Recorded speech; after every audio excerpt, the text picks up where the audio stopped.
Okay, let's get things started. Apologize for our late start. We have a significant agenda tonight.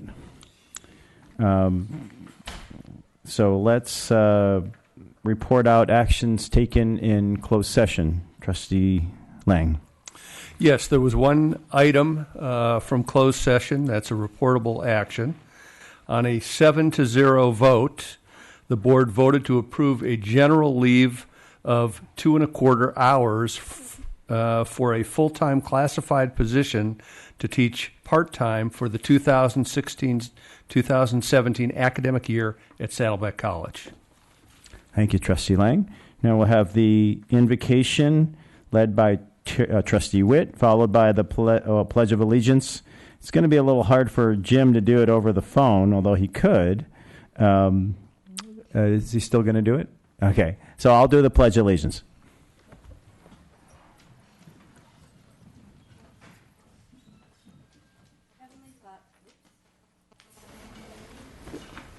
Heavenly Father, may your goodness and love be present among us this evening. Bless our meeting with unity, hope, and vision. We pray for vision. May your vision bless us abundantly with wisdom, guidance, courage, and strength, so that we can wisely use the gifts that you have given to us as trustees, both individually and collectively. We ask for your guidance that each and every one of us in this room and on this campus and the campus at IBC serve with ethics, honor, and humility. Give us insight and courage to benefit the entire campus community and beyond. We pray for unity. Build in all of us a deep respect for one another so that our colleges can work as one. We pray for hope. Come stir your hope within our hearts and inspire us to solve the challenges we face and to take joy in our triumphs, both simple or grand.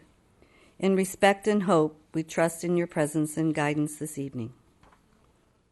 Thank you. Please turn and face the flag to recite the pledge with me. I pledge allegiance to the flag of the United States of America and to the republic for which it stands, one nation, under God, indivisible, with liberty and justice for all. Okay, it looks like we have a number of public comments. Just want to remind everyone that we ask you to please try to limit your comments to 2 minutes. Grace here in front of me is going to be keeping a timer. She lets me know when you run up against your deadline, so please try to adhere to it. Leading off, we'll have Mike Hamilton.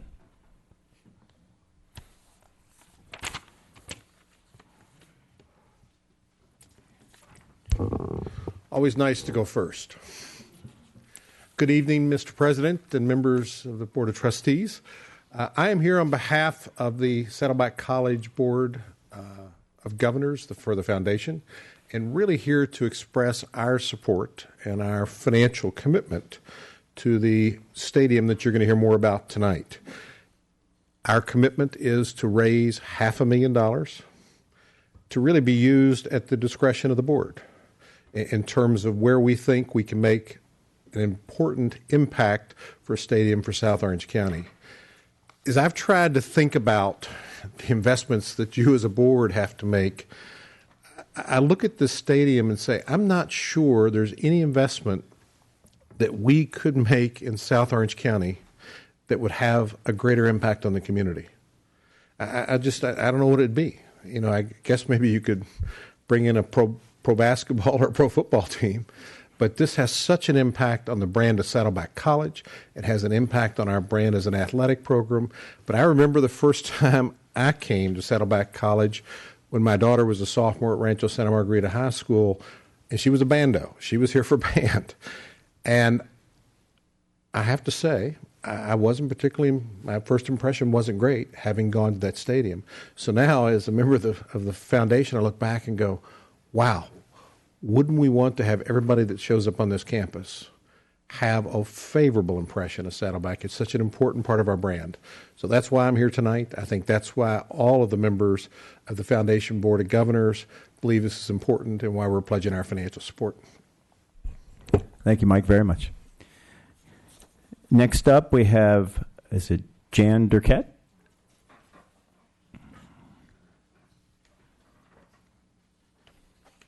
Hello. Hi, I'm Jan Duquette. I'm a kinesiology chair at Saddleback College, and here I am again. I've been here since 1977 and been pleading with various boards for the support of a football stadium, and that was back in 1984. And now the project has gotten bigger, and it encompasses so much more. And I have to say, I got to see a picture of the proposed community stadium that they want to build, and I was absolutely in awe of what could happen. And it was thrilling to me to see that, because I think not only for athletics but for our community, what it would mean would be enormous. It's probably the most beautiful stadium I've ever seen. And another exciting part, at least for me and students, would be that we have adequate restrooms for the first time since I've been here in 39 years, because right now where we have the existing facility, there aren't any restrooms even close. And it was one of the sites where we used to have graduation years ago, which I thought was really cool. And again, the problem was, for the people in the stadium, the stands, they didn't have access. The bathrooms were not closed. So I know that's another side note, but to see the picture, which you guys are going to see tonight, I think you're going to be in awe of what is being proposed at this point. And I kind of think it was well worth my wait after all these years. And I wanted to thank the board, and I think this is the best board of trustees we've ever had at Saddleback College as far as working together and for the support of students and community. So I just hope that you will see it like I do and applaud the efforts and support this project. Thank you. Thank you. Of course, we agree with you. So next up is Charlie Wright.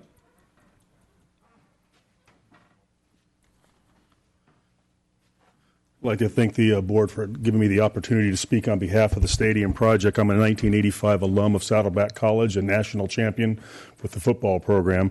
I work in private business, but I've been an assistant walk-on football coach at a few of the high schools over the last few years, and I've got sons that have participated in high school sports at the local community. I want to talk just a little bit about loss, which we don't like to talk about in athletics and sports and whatnot, but after I talk, I think you can see how the project moving forward and the way that the campus and the department envisions will end up in a tremendous win for the South Orange County community. So many of our community events based on sports, high school graduations, concerts, elect to go forward and move out of the South Orange County area because of a lack of a sufficient community college stadium to host regional track meets, regional football playoff games. I think you'll find that as long ago as 2007, Mission Viejo and Santa Margarita played a very, very highly contested playoff game, and that was the last significant playoff game that's played on the college stadium because of the lack of the facilities. 2007 was the last time a major Division I university that was coming through Southern California to play in the Rose Bowl chose to participate and to run its practices at Saddleback College, being the University of Michigan. We haven't had anybody come back since those dates. Notre Dame just recently this past year hosted a Division I out-of-conference lacrosse game at Orange Coast College. They're going to be planning a future Division I tournament in the next upcoming year. In 2014, San Clemente High School in Trabuco Hills opted not to play their CIF championship game at Saddleback College for lack of commensurate facilities and chose to play at the San Clemente campus. I know personally from knowing coaches, knowing administrators that Santa Margarita Catholic High School and J. Sarah are both considering looking elsewhere to possibly host their in-season football games, again, because of the challenges that they've had. Again, there's roughly 23 local South County high schools. There's roughly 100 high schools in our recruiting area for the Saddleback District. And although I mentioned loss, having a stadium that you'll see that meets the commensurate nature of this first-class program will lead to so much positive exposure for students and fans coming onto this campus to get its first taste of Saddleback College, whether it be an 8-year-old coming to a game, whether it be a high school kid coming to the game. Your first exposure coming into that stadium will be a tremendous exposure like the college offers. the recruiting battle that the football program currently goes through is very, very significant. We don't like to lose in anything, and quite frankly, with Cerritos and Mount Sac and Orange Coast College, placing a very, very high importance on stadium renovations and whatnot, it's tough. It makes it very, very difficult for the football staff who has a tremendous history, as we all know, with success recruiting people with a facility that's not adequate. So I'd like for you to see the positive of all this and see what it can benefit the local South Orange County Community College district and the local community members throughout the high school sports areas. Thank you very much. Thank you for your comments. Next up is John Stanton.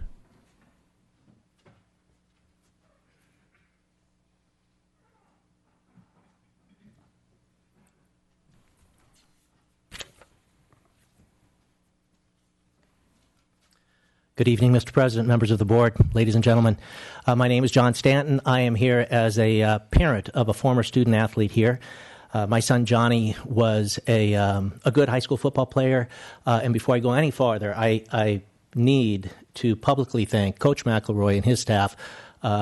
Saddleback provided an incredible second chance to my son, and I'm grateful. Johnny played at Santa Margarita Catholic High School. He had 3 seasons here, never lost a game. We have fond memories of this field out here. When things didn't go well for him at the University of Nebraska, I'm kind of embarrassed to say that we were trying to figure out, we knew he needed to come home, needed a new start, but we weren't sure what his next step should be. And it embarrasses me because we didn't really consider Saddleback. My only impression of the school was the impression I had of driving here from up Avery into the parking lot, head to the stadium, and the simple truth of the matter is it was in the Trinity League. There are 5 different locations to play ball, and this probably ranked 4th among them. If it had not been for a chance encounter that my wife had with a friend of ours, Bob Bazanko, who is the golf coach here, it was Bob who said, you'd be doing your son a disservice if you did not look at Saddleback College. It's a wonderful staff, and he would thrive there, and that certainly happened. And I will simply close by saying that I hold the school in a very warm spot in my heart. I am not simply the father of a former student athlete, but I am myself a student now taking 2 online classes. So thank you. Go Gauchos. Great. Thank you very much. Being a Diablo, I'm feeling a little overwhelmed here with the SM component. We play you first game late August, so that'll be a lot of fun. Next up, I have, is it James Poeta? Huh? Peckin? Okay. Sorry about that. Thank you very much, Modern Day Monarch. Oh, no. Gosh.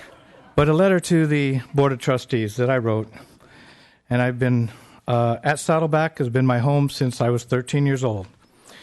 Watching the hills turn to cement buildings, watching the practice fields, which overlook the quarry, turn into a Royal Trabuco golf course, and after 45 years, the practice field is still there. While playing football at one of the premier community college football teams in the nation, and transferring to a 4-year university to continue my football career, as well as my college degree, where is the stadium? Working for Saddleback alumni for 12 years as the president, as a member of the Saddleback Alumni Hall of Fame, and working all these years to raise awareness that Saddleback still is waiting on a stadium, not only for the athletic program, but to bring the highest level of accreditation for the finest community college in California. When the Board of Trustees influenced the stadium project to move forward, we were, as community business people and college supporters, praised the board for their efforts. I know from personal experience over the past 40-plus years that the cost of this project has increased due to the cost of living and materials. Please remember that when this college was first started and the first football field was used, Mission Viejo High School had a stadium. The location of the football field was proposed to bring a stadium in the first 10 years of the school's existence. It was put on the back burner, and yes, those costs have risen. Let's not let it keep rising. The time is right, the momentum is on our side, And as Howie Long said during his speech at the Saddleback Gala a few years ago, let's get it done. I don't need to reinforce how classroom changes lives and how teachers make a difference. What is clear to me that as a student athlete, the field is our classroom, and the coaches are our teachers, and the mentors for us to be better students and to move us forward. Saddleback has always done things first class in its academics and athletics. We need a first-class stadium for our students and the community it serves. Thank you very much. Thank you. So if we give Howie Long some naming rights, will he write a check, you think? I've been writing checks to Saddleback all my life. Howie should follow your lead. Okay. Last up is Dean Lippold.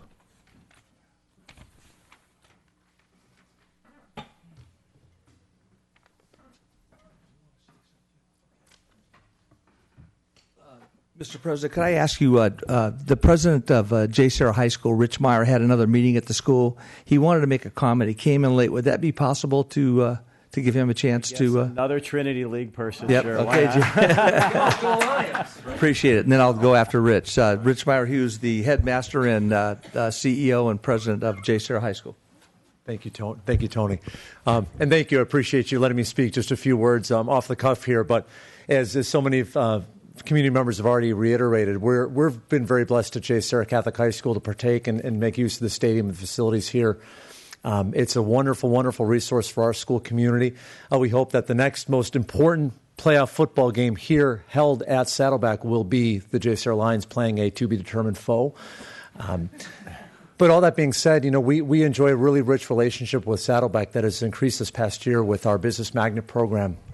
Recently joined forces with Saddleback to have dual accreditation for some of the courses we're offering with our magnet program. And we see the work that's being done, or potential work with the stadium project, also is furthering that link between our schools. Our school, since we were founded back in 2003, we've counted on Saddleback as being our home football field. And as it was mentioned alluded to earlier by a representative who came up here and spoke at the mic, that we've had to turn elsewhere for reasons of conflict for a couple of our games this upcoming season. But the proximity of our school, but also just the rich tradition here at Saddleback and the relationship that we're continuing to cultivate, we'd like to continue that relationship, especially with respect to being able to use a potential stadium going forward. It would mean a lot to our school community, and I think would really represent many of the Trinity League schools and football here in Orange County very well. So as you consider this project, I ask you to consider for JSER as well. Thank you. Thank you. Thanks, Rich. On behalf of the community and also Saddleback College Athletics, tonight I have about 15 of my coaches here, and not just football staff, but I have coaches, my women's tennis coaches here, my women's golf coaches here. This is a project that's has been long endearing for us. We've talked about it over and over again. You'll see in the presentation, and I want to thank Dr. Deborah Fitzsimmons. She did a wonderful job on the presentation. It's short, it's sweet, it's really well done, and I want to thank her and her team publicly because it was really did a nice job on that. But just to put it in perspective, Tesoro High School, which is just about 3 or 4 miles down the road, has held their last 12 graduations at Orange Coast College because there's not a facility in South Orange County that can house them. There's not a facility in South Orange County other than, there's not, that can host CIF major events, whether it's track and field, lacrosse, soccer, track and field. There's just not one available. The closest one would be Orange Coast or Santa Ana College, which oftentimes our local high schools end up going up there to play their big games. And it would just be really nice if the 23 high schools that are in South Orange County that are in our recruiting area, and our recruiting area is actually made up of 100 high schools, would have the opportunity to have a beautiful stadium, which you'll see some pictures of later, that they can call home and they can count on to have their graduations and have their events here. One of the biggest issues for me has always been the ADA issues with the stadium. If you have any mobility problems at all, Saddleback College is not a place you want to come and watch a football game because there's not any seating for people with disabilities. The restrooms are a long ways away, so not only do you have trouble you get into the stadium, you can't really see the game because you're at ground level. And if you've been to the Trinity League games, there's a lot of people just standing around the sides, and the slides will show you some of that stuff. So it's really been a disservice to that community for a long time. For 45 years, they've kind of been neglected, and it makes it tough for those people to come. This past year, we had a theme in athletics. It's E plus R equals O, event and response and outcome. And the only thing that you can change in this equation is the response. Okay, the event has been the stadium for the last 45 years. The response has always been the same. We're going to wait till later to get it done, and the outcome is we're long overdue for a stadium. So we want to change that response this year and get that thing started. And our theme this year, taken off of J.J. Watt's Foundation, which is DBWH, Dream Big, Work Hard. And we're dreaming big tonight, and we're going to work hard to get this thing done. And this will be a facility that will serve all of South Orange County, the community of South Orange County, as well as Saddleback College, the coaches and the students that so much deserve it. So I thank you for your time. Thank you. Thank you, Tony. All right, let's move on to no other requests for comment, I assume. Let's move on to board reports, and let's start with Trustee Prendergast. All right. Well, I'll leave everyone else to talk about how wonderful commencement was at both colleges. It was really nice to attend those.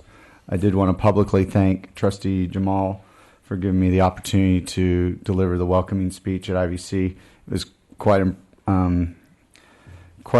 event to be able to hand my daughter her diploma for the early college program and be able to speak to that. It was a very special night.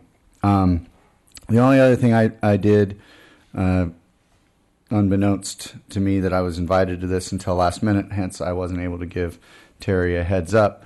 I was invited to represent the district at Olympic Day for the U.S. Water Polo Foundation on June 23rd. Commemorates the day in 1894 that the modern Olympics were revived.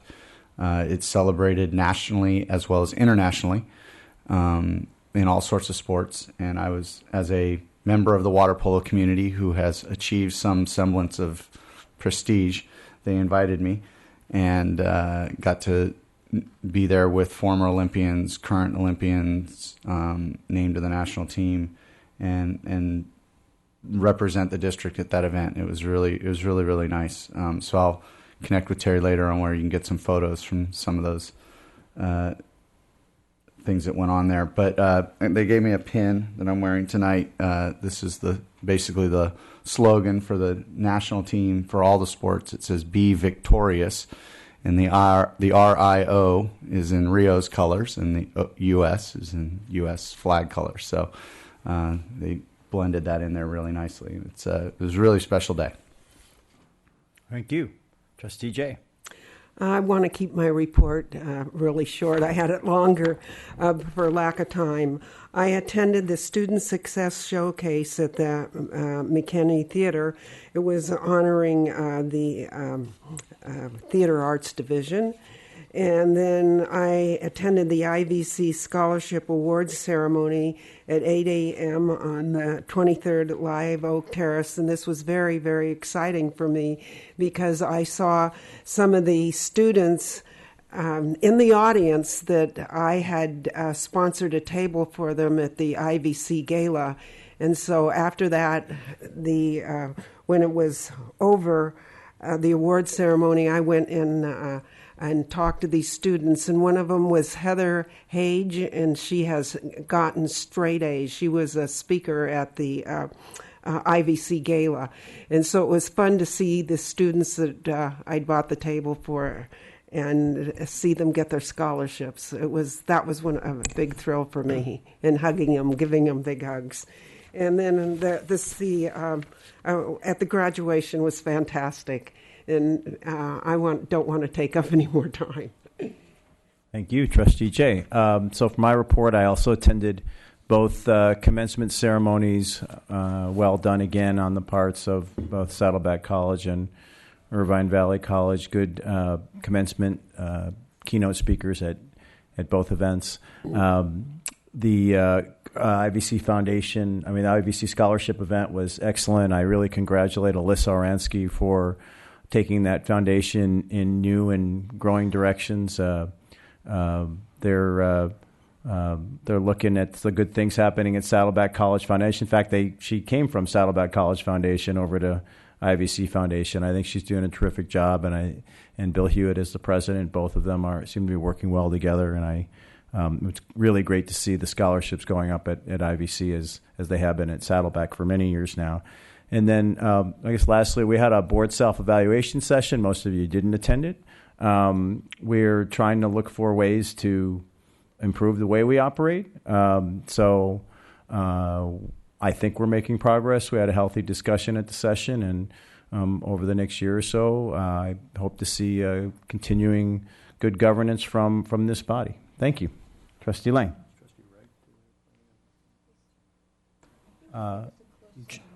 He's not on the phone. He's not on the phone. Just holding closed session. Trustee Lang. Yes, in the interest of time, I have no comments this evening. Okay. Trustee Milchiker. I'll take your time then, okay? Thank you. No. Yes. The IVC forensics team added to its reputation as the top community college in international debate by competing in 2 tournaments in China this summer. I was pleased and honored to be able to attend this with many of our wonderful faculty members at Irvine Valley College. We gathered at 4 a.m. the day after the 2 commencements. So with the 2 commencements and with grading and with the final exams, no one got much sleep that night. Our leader was already there, Professor Forensic Coach Extraordinaire Dr. Gary Reibold. Our debate forensic students and professors were on their way to having the experience of their lives, debating fellow students in several cities in China. In today's world with instantaneous communication, it's so important for our students to learn to communicate effectively and to navigate the global community successfully. Just to set the record straight, I paid for this trip myself with my own money, as I've always done with the study abroad programs and any programs that are outside of the country. However, Gary Reibold gave all of the students on the team the opportunity to actually earn the money to pay for their trip to China, thus doing what I've always believed in, having our students graduate without having any debt to their name. Every one of the students and professors on this trip were hardworking and caring.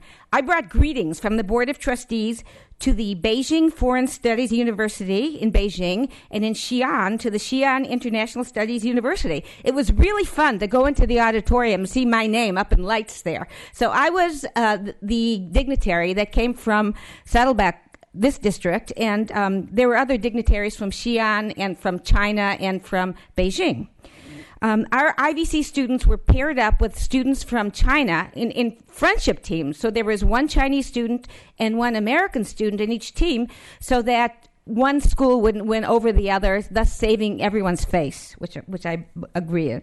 So, and that brought together the friendships of our students and the Chinese students, who are wonderful. There's a video of the entire event in Xi'an on YouTube, and I could tell you about it later, and it shows how wonderful our debating students were. No wonder our debating team under Gary Reibold has won 11 national championships in the last 10 years.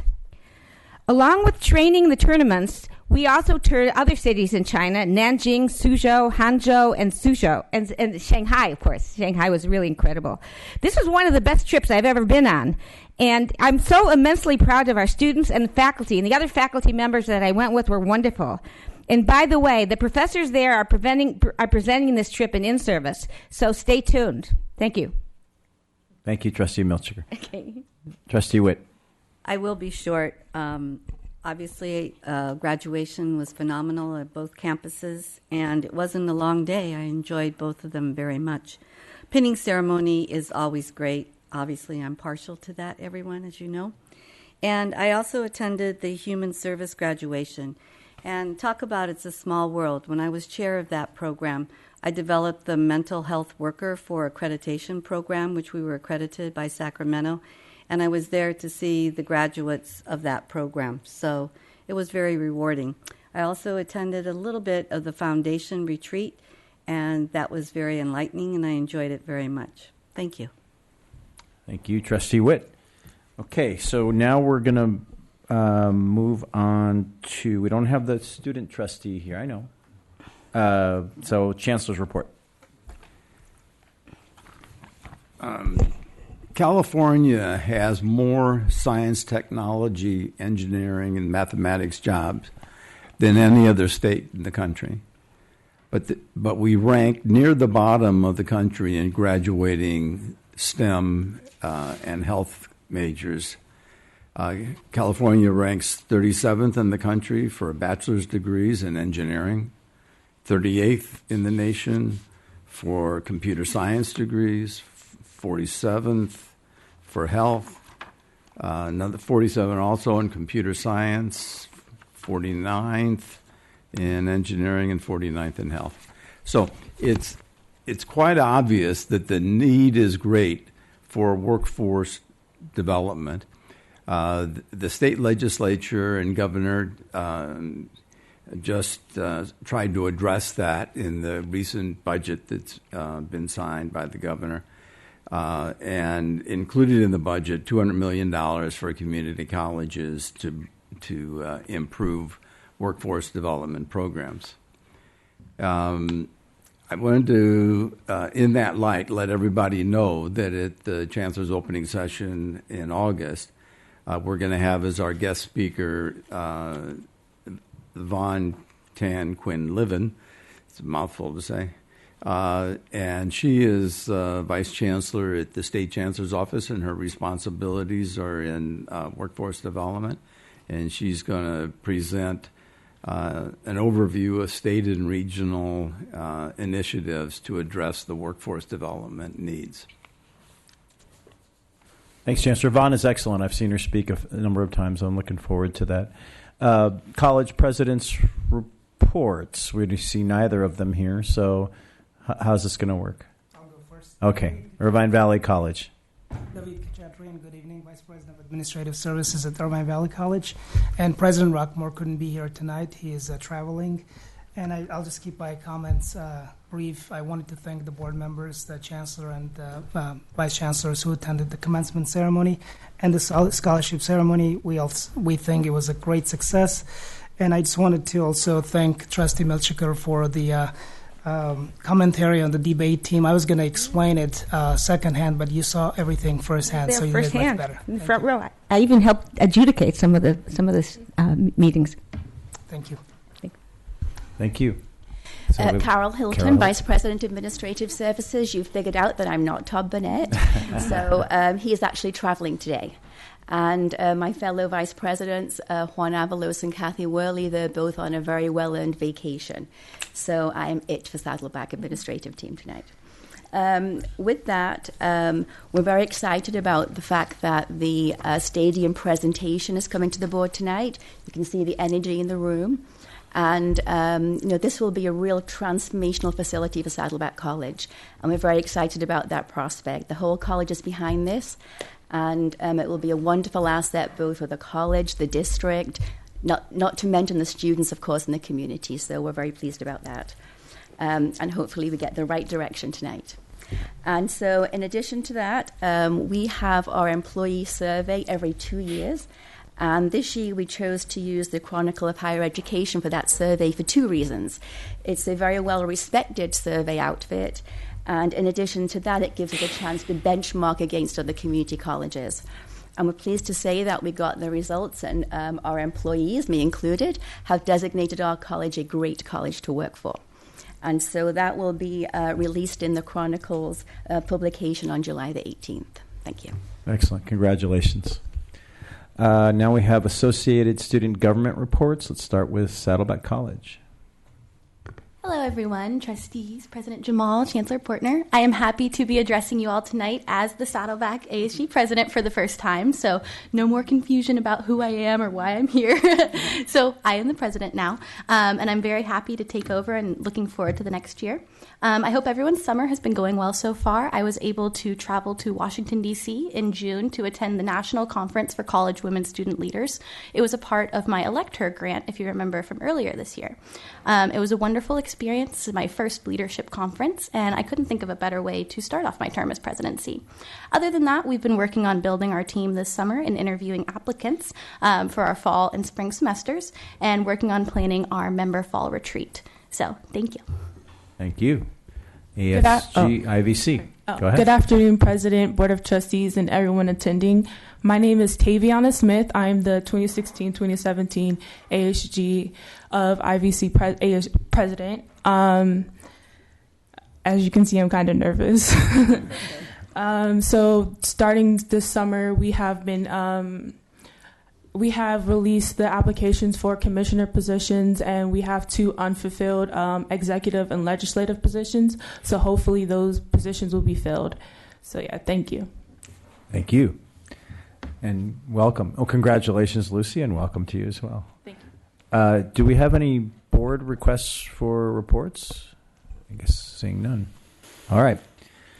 Moving on to 4.0 discussion items. We're moving things around a little bit, so bear with me. We're going to now take up discussion item 4.3, which is on our basic aid allocation recommendation for the next fiscal year. Thank you. You might recall that we normally bring our basic aid recommendations to the board for a presentation in May, and then we bring our tentative budget recommendation for the district in June. So what we needed to do was really have some discussion, because we had a couple projects that timing-wise were coming to fruition right at the time we normally bring our basic aid recommendations, and we needed to wait timing-wise. And those included the stadium and site improvement projects at Saddleback College. So we needed to have some more information before we could really make a full recommendation.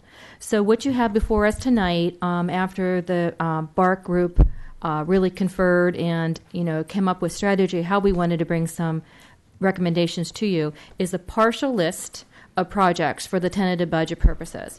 And the concept here is, what did we need to recommend to you tonight that really couldn't wait to adopt a budget? And then we'll bring our full slate of recommendation with a full-fledged presentation for adopted budget in August. So that's what we have before you tonight, and what we're recommending is amount to be funded of $27,931,432, with the reserve, as you recall, was 20% contingency. So the reserve is $10,716,595, and that follows the reserve that's in the BP&AR 3110.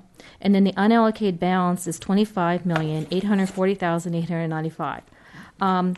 We will, after we hear the presentation this evening and have a discussion on stadium and site improvement projects, the intent is to have KIC and BARC meet again over the next few weeks and pull together a recommendation for Chancellor that will be brought for adopted budget.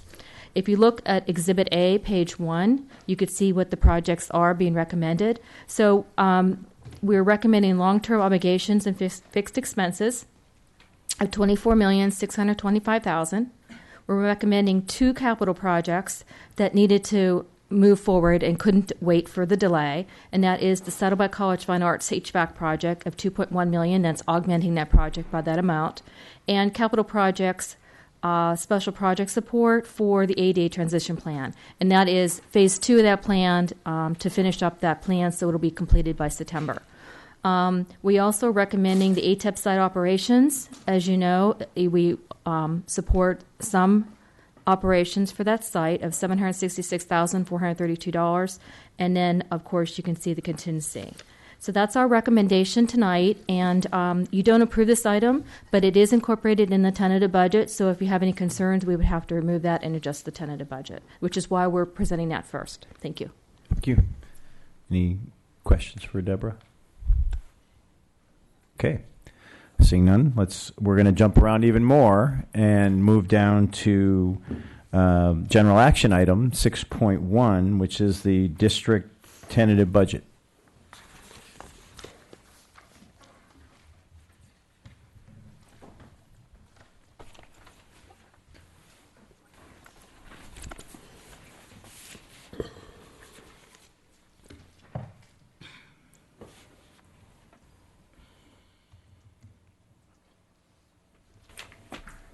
Good evening. I'm Vice Chancellor Fitzsimmons again, and we're going to present the district's tentative budget for fiscal year 2016-2017.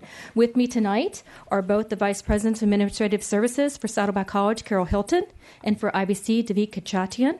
And we also have Kim McCord here, our Executive Director of Fiscal Services.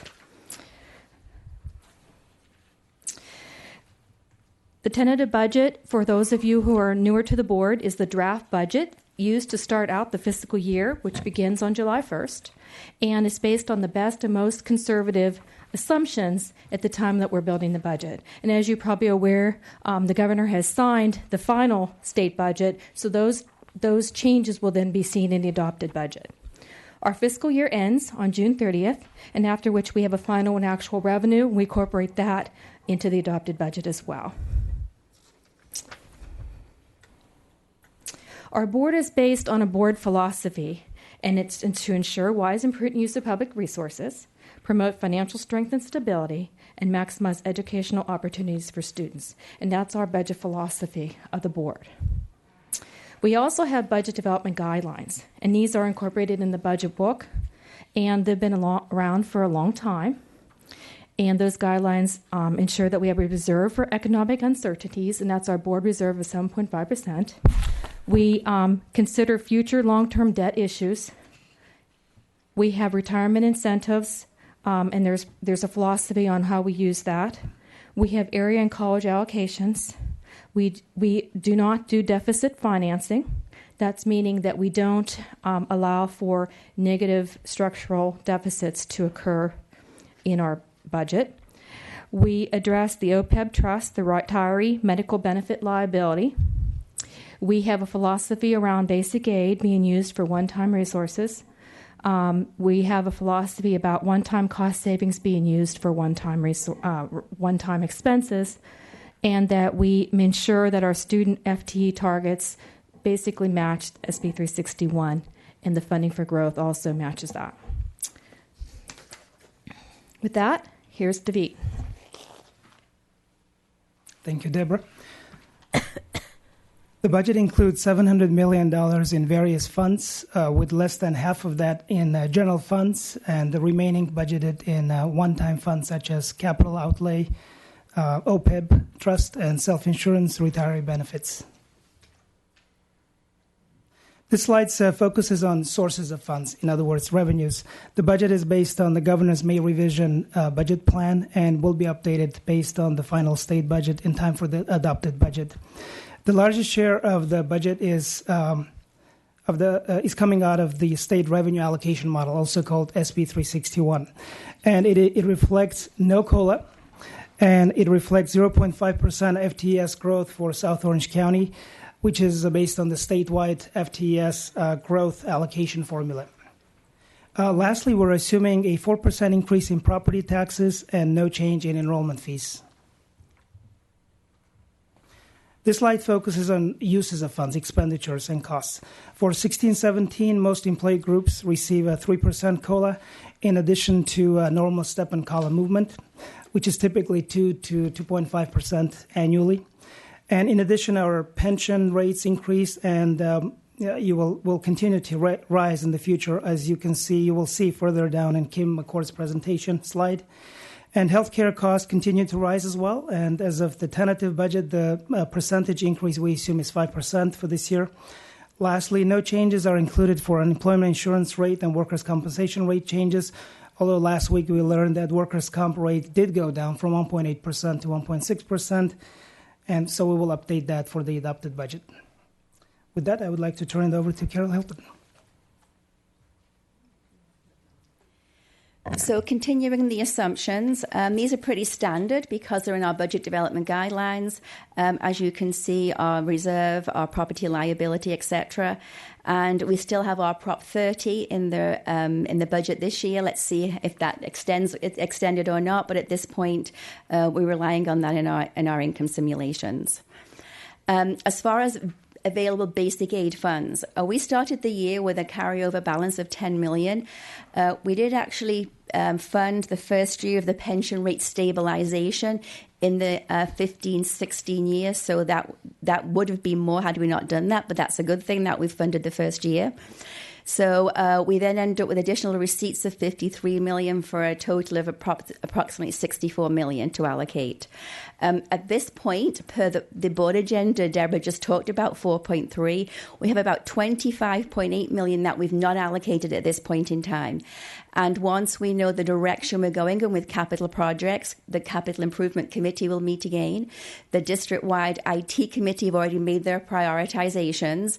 And then we'll come together in the Basic Aid Allocation Resource Committee and we'll make a recommendation how to allocate that $25.8 million. We make that recommendation to the Chancellor.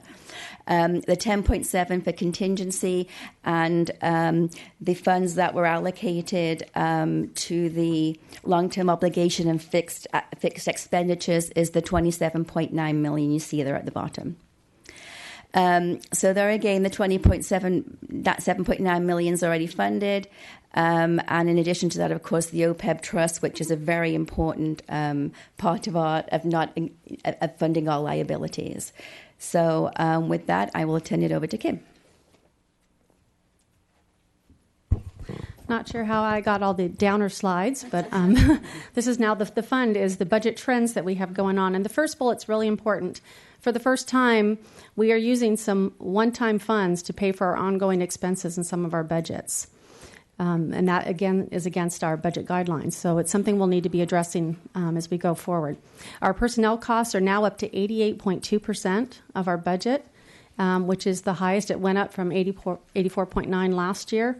So that's a concern. It leaves less and less money for our discretionary funds that we need for materials for the students, to pay our utilities, and all the other costs we have. And of course, the COLA, as you know, is 0% for this next year, and growth funds are only, I think, 0.5%. So it's very little to help us moving forward. These are detail of some of the personnel costs that have changed. Health and welfare is going up. 3.4% is actually budgeted at tentative at 5%, so that went down. That was a little bit helpful. STIRS and PERS, we have a slide on, as you're aware of that issue. Negotiated salary increases, we did have the 6% for this year and 3% for the next upcoming years, and with a 0% COLA, those are costs we have to figure out how we're going to cover. The part-time faculty salary schedules changed that increased their pay. Step and column movement. We haven't hired additional folks as well. We have reclassifications that happen, and also stipends. So here's that PERS and STIRS table that has been updated since the last year. That number on the bottom right, $40 million, that's what we're trying to fund with the money that we're setting aside in that pension stabilization fund. So we're making headway so that that cost will not impact the colleges for the next 5 years. But PERS rate is not set in statute. STIRS is, and PERS rate came in different this year. We don't know how that's going to change. But hopefully earning some interest in those funds that are invested. The first $14.5 million is invested as of last month, and so we hope those interest earnings will also help cover these costs. And Deborah is going to look ahead. Okay, so looking ahead, it's looking a little bit negative, truthfully. We're going to have the final state budget information incorporated into the adopted budget, as we had mentioned, for August.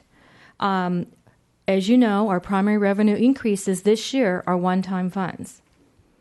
Our one-time revenue is being used for ongoing expenses, contrary to our budget guidelines and conservative budget practices. So we are going to have to tackle that issue. We have continued to lose purchasing power for the last several years. Our stakeholders have been pretty bleak, as you already know. And we have been really doing strict ongoing budget monitoring, and we're going to have to continue that a little more stricter and have budget tightening that will need to take place on a district-wide basis to ensure that we have financial stewardship. So that will be happening. Looking ahead, we have many budget measures that will need to take place at the colleges and district services to have balanced budgets for future budget years. That's a major concern. We also have to think about this with wisdom, input, and cooperation to meet this challenge over the next several years. And we need to have consensus without panic, need to address the projected budget challenges. So with that, I think I was more of a Debbie Downer than Kim was. Do you have any questions? I don't see any, but I do. So on the last note about the challenges that we're going to be having with the budget going forward. I'm going to be really honest with you. I've asked a lot of questions about expenditures over the last 3 years, and I don't recall ever hearing from district services an expenditure that wasn't essential. So I guess what are going to be the recommendations going forward to deal with this looming problem? Right. Is there going to be a report brought back to the board, recommendations of cost efficiencies? What do you foresee happening? Right. As you know, we have a decentralized budgeting process. So each of the sites work with the revenue that they are given through the DRAC model and work through their shared government's budget and planning committees.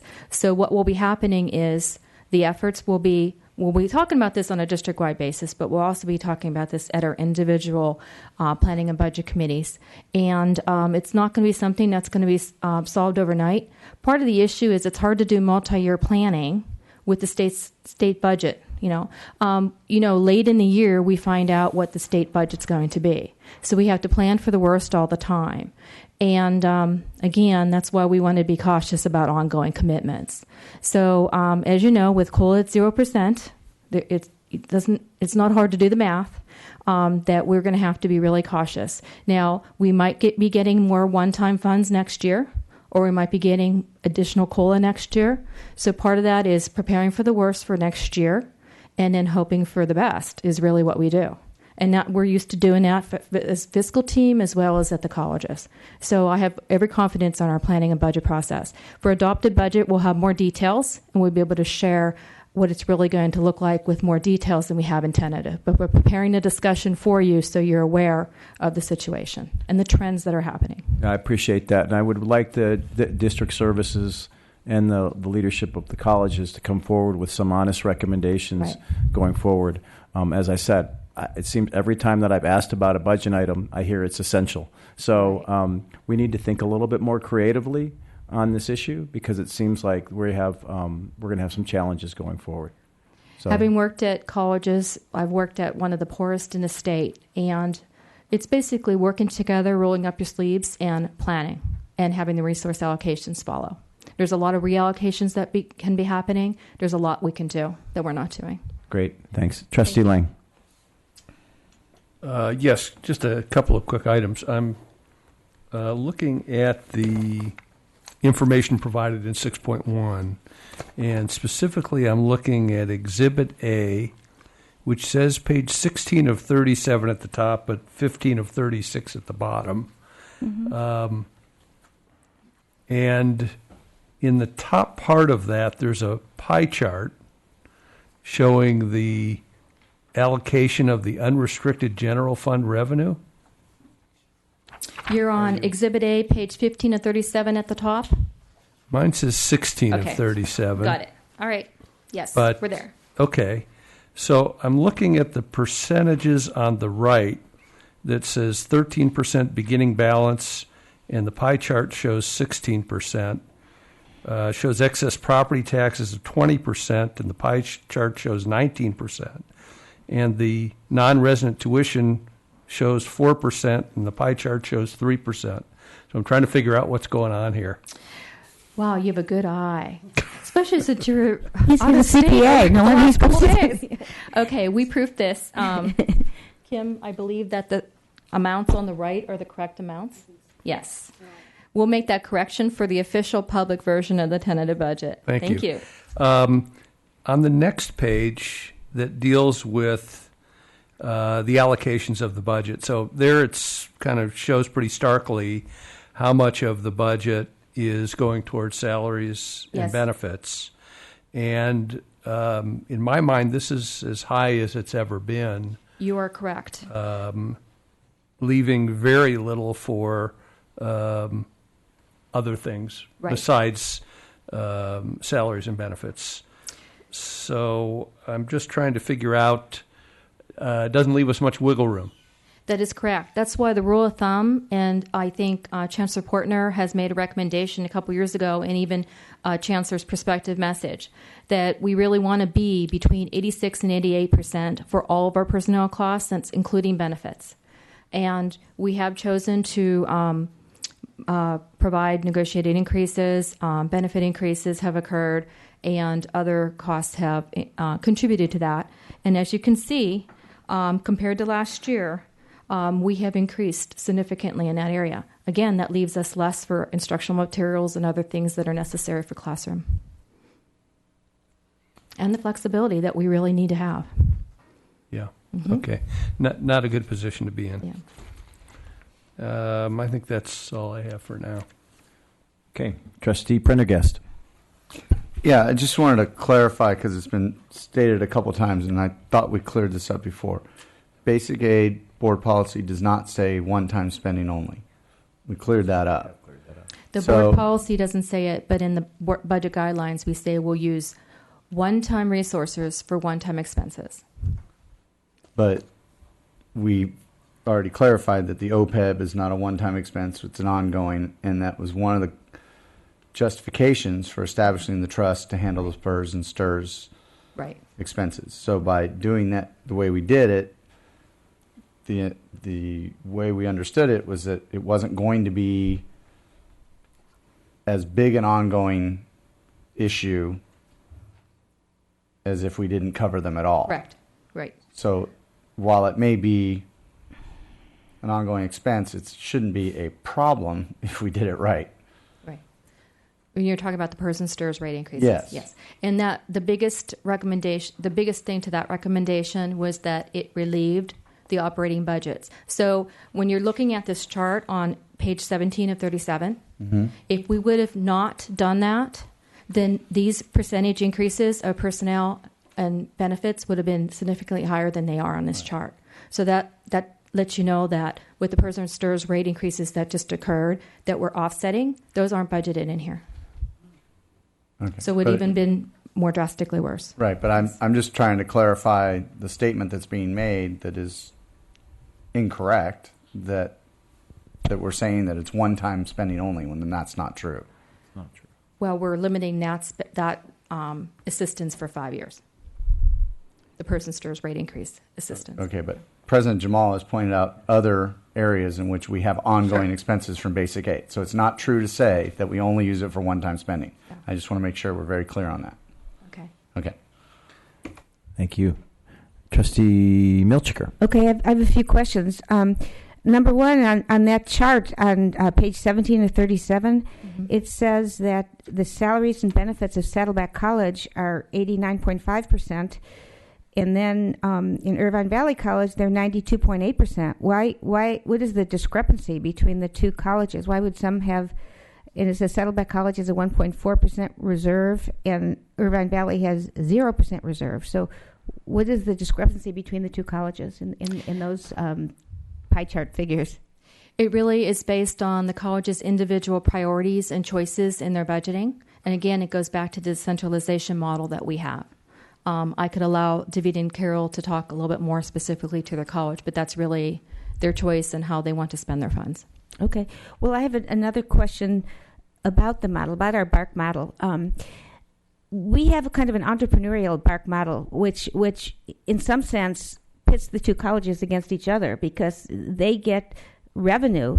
Saddleback College gets revenue according to their numbers of students that attend the college, and Irvine Valley College gets revenue from the one pot that we get from the state and from our local property taxes because we're a basic aid district. So we get a certain amount of money from our local property taxes.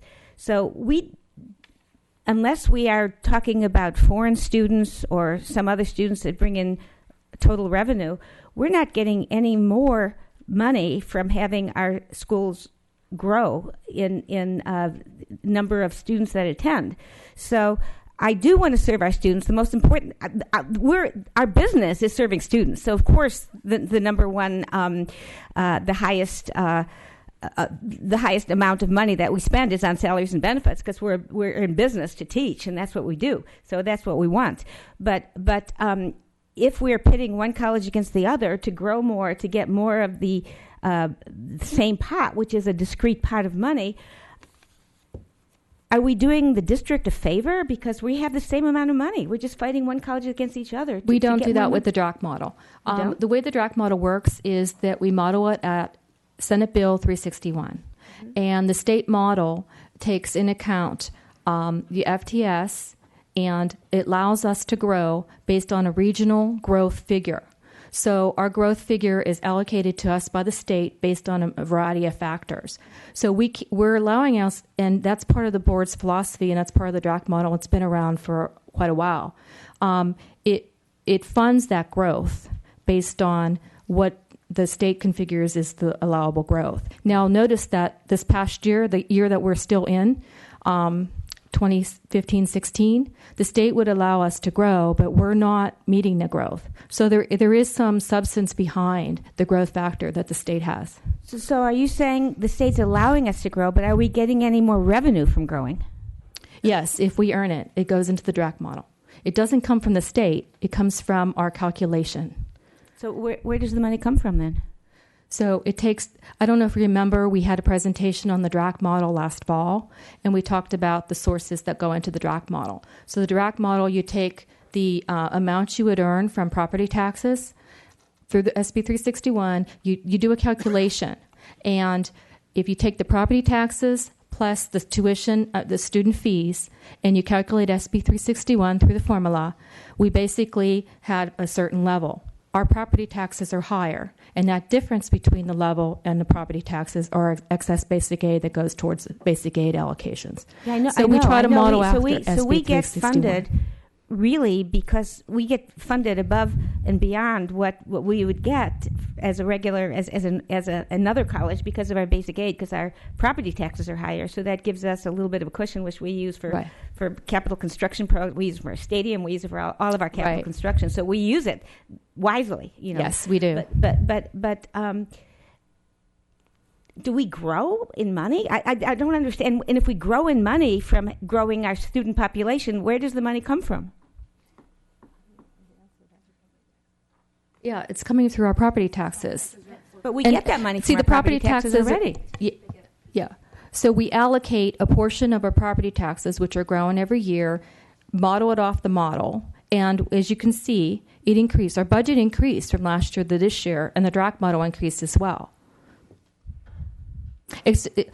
Our issue that we're talking about with budget trends are that our expenses are growing faster.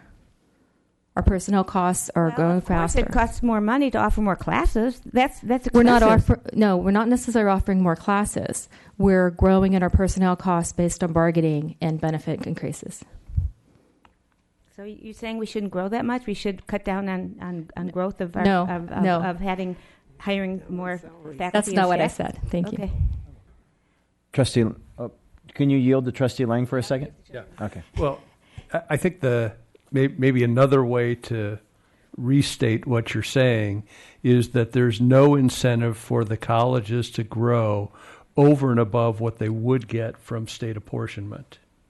Correct. So they get that out to the extent that they hit the state apportionment numbers, they get that money. Mm-hmm. But if they're expanding and serving more students than what the state would pay them for, there's no incentive to do that. Okay. Well, my question is, why are both colleges wanting to grow so much? That's my question, and that's my final question. Why are both colleges seeking to increase the student numbers? Yes, right. That's my final question.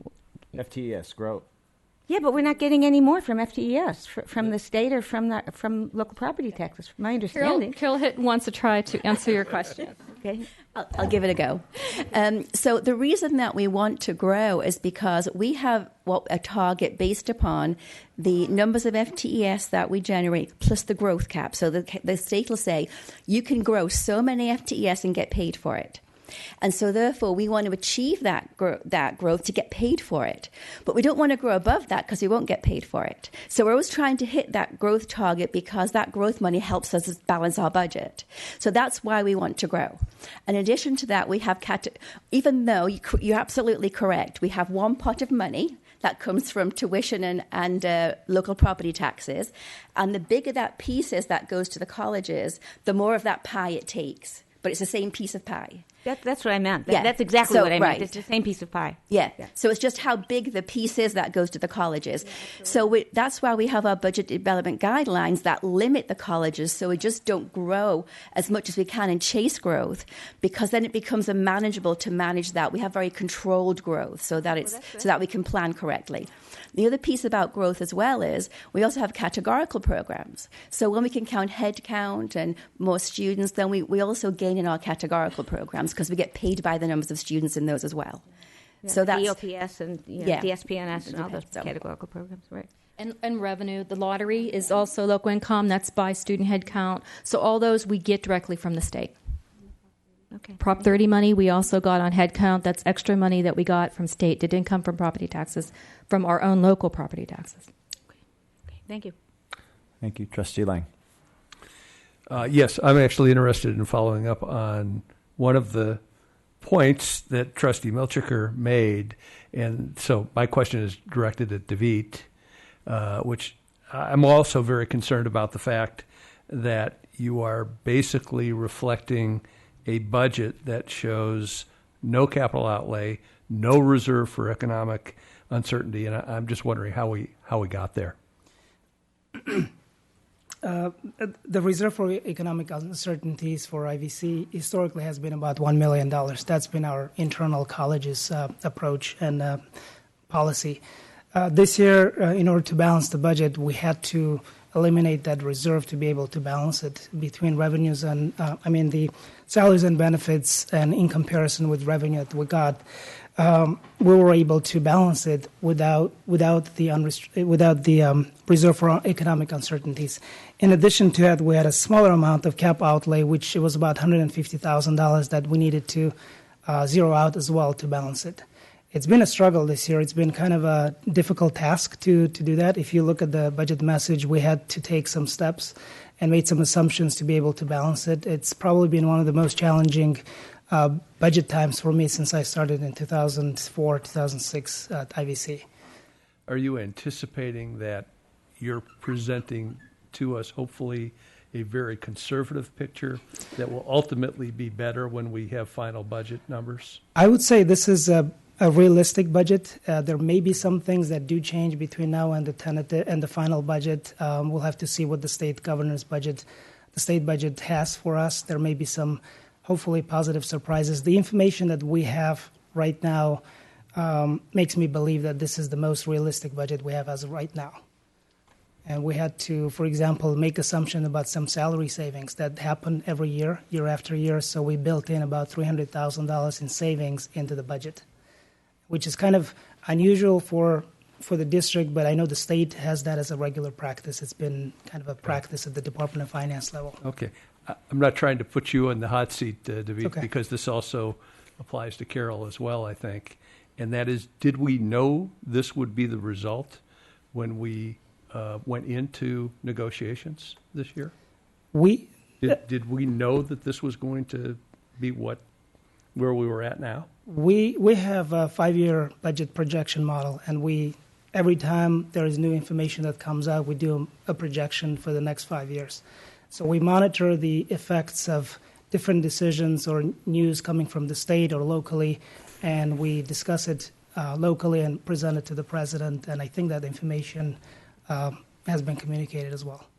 Okay, because I don't remember that conversation. Thank you. Okay. We provided fiscal team's recommendations on financial trends and provided that to the board during negotiations multiple times. And I could provide those memos again if you'd like. Okay. So seeing no other questions, I think we have to vote on the item. Yes, you do. Thank you. So is there a motion to approve the tentative budget? So moved. So motion by give it to Trustee Milchiker, second by Trustee Prendergast. Any further discussion? Probably not. That was a lot of discussion. So let's go ahead and vote on the item. We have a 6 yes votes from the trustees, 1 trustee absent, and a student advisory rep is also absent. Motion carries. Okay, so next, I think we're now moving on to 6.2. Is that correct, Vice Yes, Chancellor we are. Fitzsimmons? So with that, we're going to have the student governments present their budgets, starting with Irvine Valley College. I'd like to present to you Anissa Johnson, our Student Development Director, who would introduce the students. Hello, President Jamal and members of the Board of Trustees. My name is Anissa Hurd Johnson, and I'd like to introduce who you've already met, Taviana Smith, our new ASG of IVC President, who will present our tentative budget. First off, I would like to thank the President and Board of Trustees for allowing me to present this tentative budget for ASG of IVC. So as you guys already have the ASG of IVC budget for 2016-2017, on the left we have the last year's budget and then this year's proposed budget. So I'll let you guys, for the audience, to look at it for a few seconds.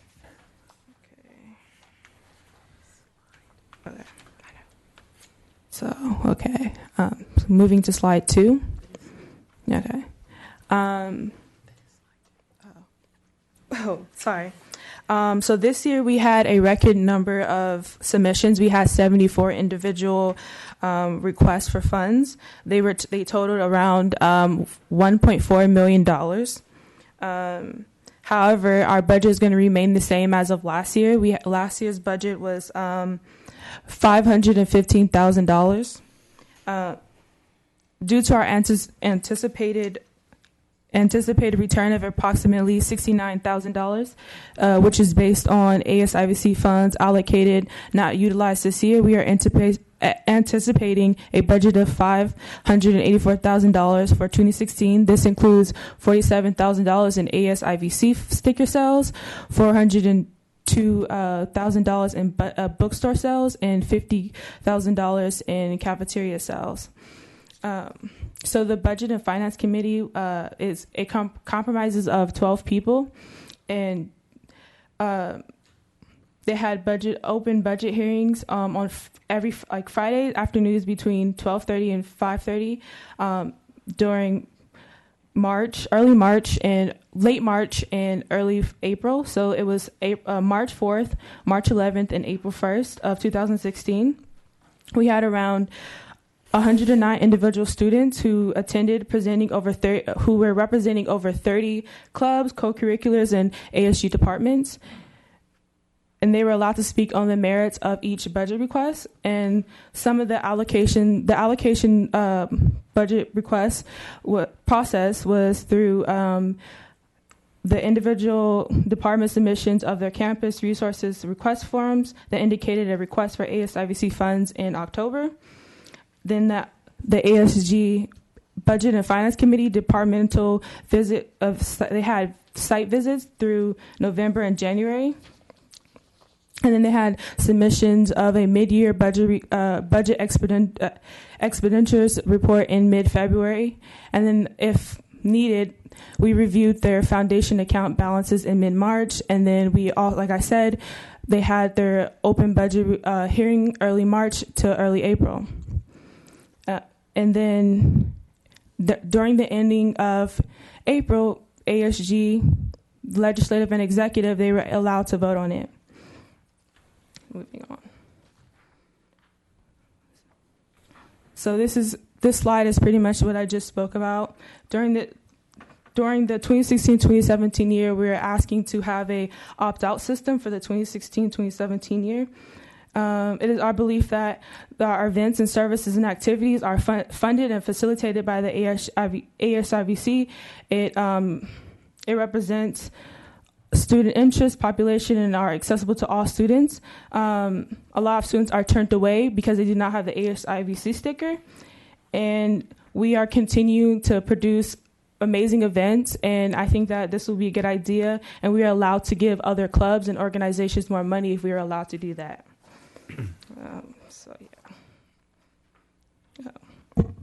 Okay, next slide.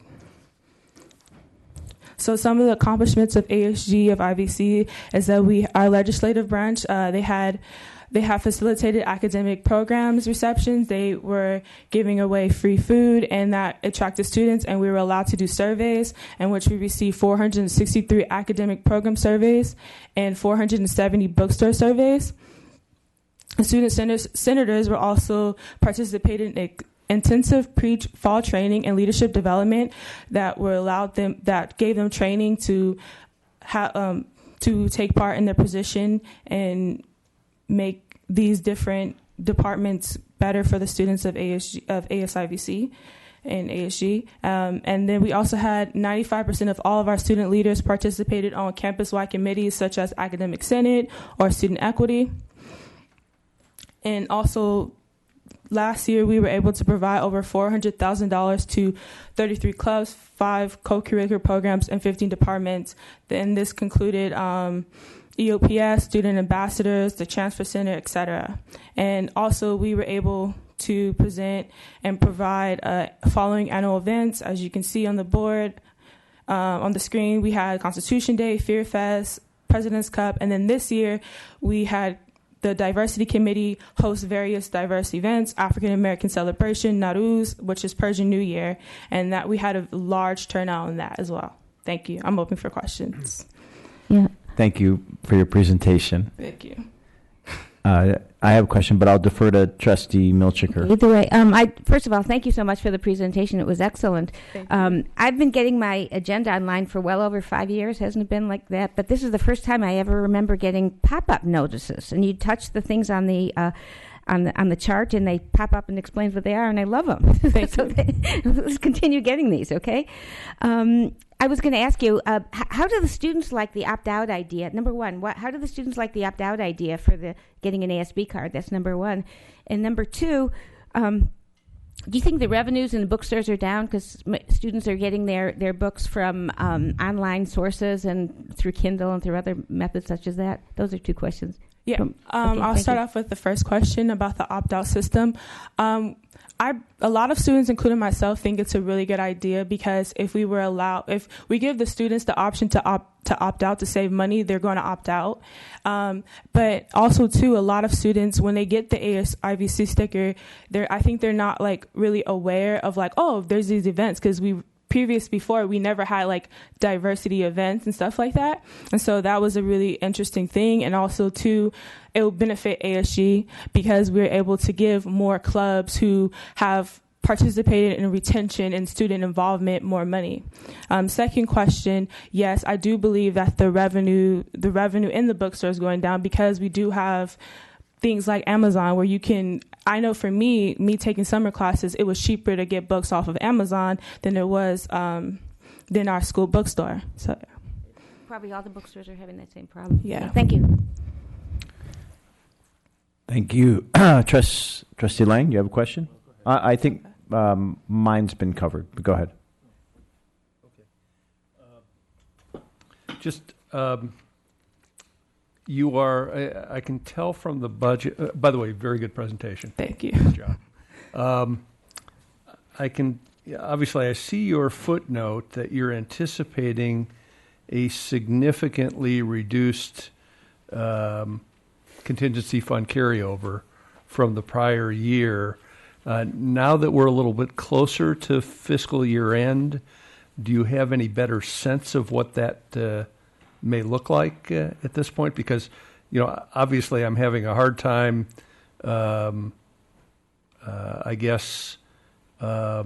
believing that you're going to be down $180,000 on the contingency balance, which is what this budget is showing, something along those lines, $170,000. I do not know the answer to that question. May I please defer to Chancellor?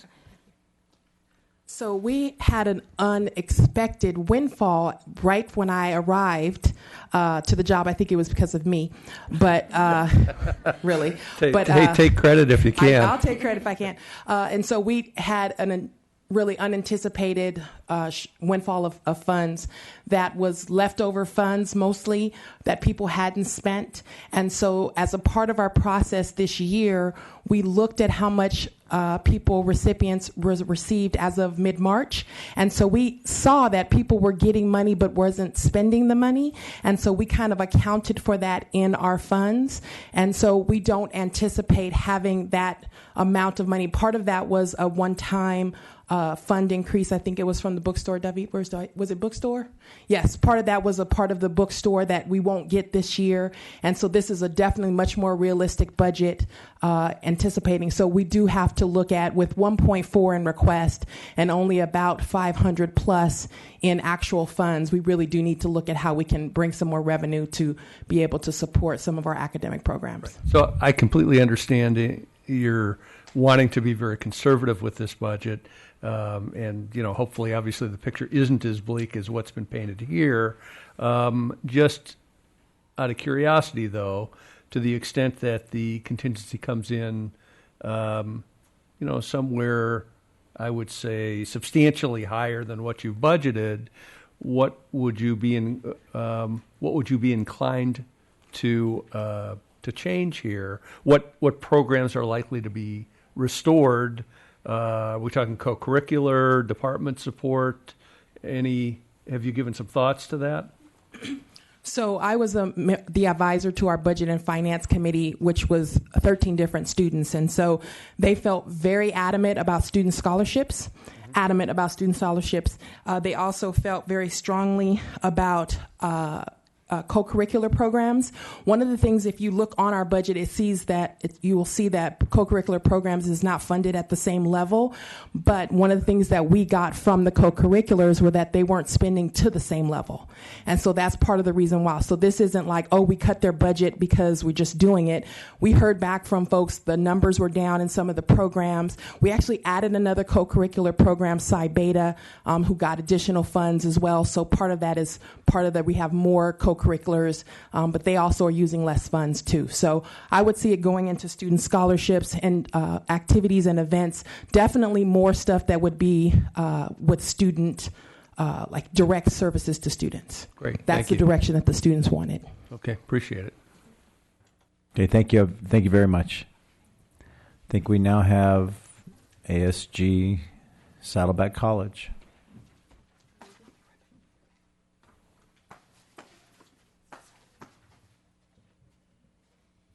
Hello again.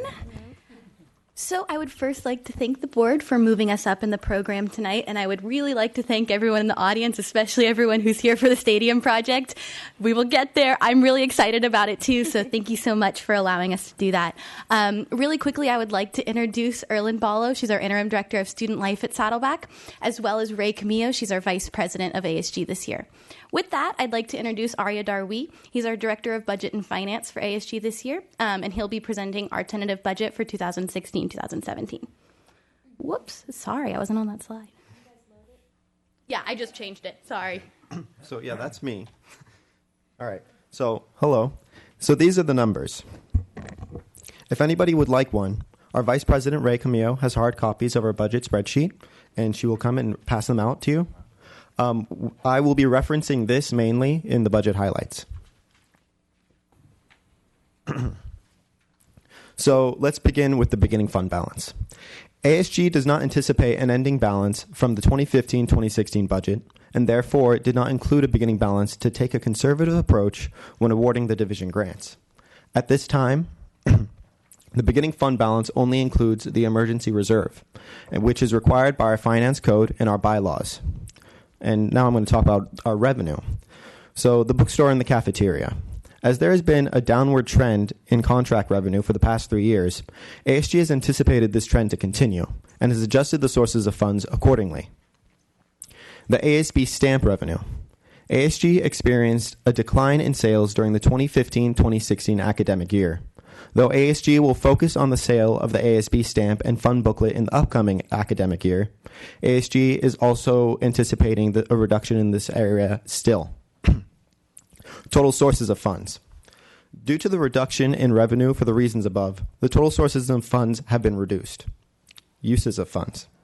All uses of funds categories have been reduced with the exception of scholarships due to the reduction of the total sources of funds. Now, mid-year requests. Due to the reduction of the total sources of funds and therefore a reduction to the uses of funds, ASG has decided to directly award mid-year requests to the divisions in order to increase overall awarded funds. Any beginning balance in our adopted budget will be rewarded to the divisions for the following academic year. Now, something that I can say I'm proud about, or we're all proud about, scholarships. ASG is dedicated to providing scholarships directly to students and has therefore increased our donation to the Saddleback College Foundation by $30,000, while increasing the overall student scholarship grant by almost $6,000. So to wrap up here on a brighter note, we'd like to share some of our 2015-2016 ASG accomplishments. So the first bullet point here is that this year we developed a new member handbook that gives our incoming members an overview of what ASG is and what's expected of them of this position. This has been my baby for the past year, and I have worked very hard on it, and I'm happy to share our very nice custom binders for it. So we'll be able to hand that out to our team this year so they have a little bit of a heads up going in.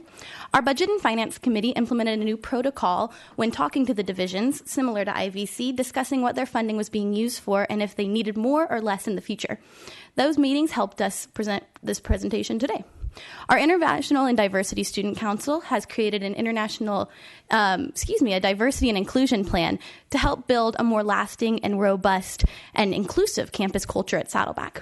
As an early implementation of this plan, we had a Day of Silence event this year where students from all over campus came out to support LGBTQ rights and advocate for awareness on campus. And lastly, if you have forgotten this bullet point, you can take a look at Trustee Prendergast's head. We had a St. Baldrick's Foundation fundraiser where we were able to raise over $2,000 for pediatric cancer research. And we were very gracious and grateful for the support of the board in that. So now we'd love to take your questions. Thank you. Excellent presentation. Thank you. Trustee Milchiker. Yeah, again, that was an excellent presentation, and I also want to give you credit because when you touch on the chart, things pop up also. So I love that also. So thank you for doing that. And it looks like you did an enormous amount of good things this year. I think it was your idea, Lucy, last year to have stations all over the campus so students can fill up their water bottle. Didn't you do that? And you accomplished. I was telling the forensic students from Irvine Valley College what a great idea that was, and I was suggesting that they might think about doing it next year. So how did that come out last year? Thank you so much for remembering that. Of course. To give a little brief summary to everyone else in the audience, I traveled to American University in D.C. last year, and I don't know how many of you are familiar with these water fountains, but they're the really cool kind that have the back panel with the water bottle refill station, the little spout on the top, so it's really easy to use those reusable water bottles. And I thought they were really cool. Why not have them at Saddleback? And so, as Trustee Milchiker said, it's kind of been my project for the past year of how we could figure out a way to get these on campus. And with the support of student development, ASG, the administration, definitely, I'm happy to say that we have ordered the fountains, and they will be here by the end of the month and begin to be put in before coming up this year. So I would love to help IVC with that. Thank you so much. That's great ecologically and a great service to our students, too. Thanks. Thank you. Thank you, Trustee Lang. Yes, first of all, thank you for an excellent presentation and also not showing Trustee Prendergast's head in your photo, part of the presentation here. I have plenty of photos if anyone would like to see. I'm going to ask you the same question that I asked of the IVC budget folks, and that is, assuming that your prediction on the beginning fund balance is not as dire as you've presented, what cuts or areas are you likely to restore in the budget? Have you given that some thought yet? Yes, I can answer this. So I'm relatively new to the Budget and Finance Committee, but the first thing I tried to implement was a new system. I'm not entirely sure how the system was beforehand, but basically I had all the members of my committee come in, and when they were there, of course, along with the deans, but we had the division heads or the deans come in, and we asked them about what funding they had used and what they would like to use should they have an increase, and basically we just asked for a report of their budget so far. And based upon that, we spoke about it heavily in our committee, but we also voted upon it.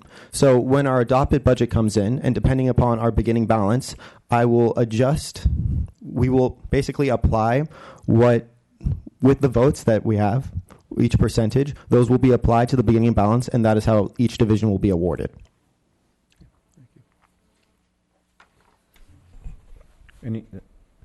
Okay, Trustee Prendergast.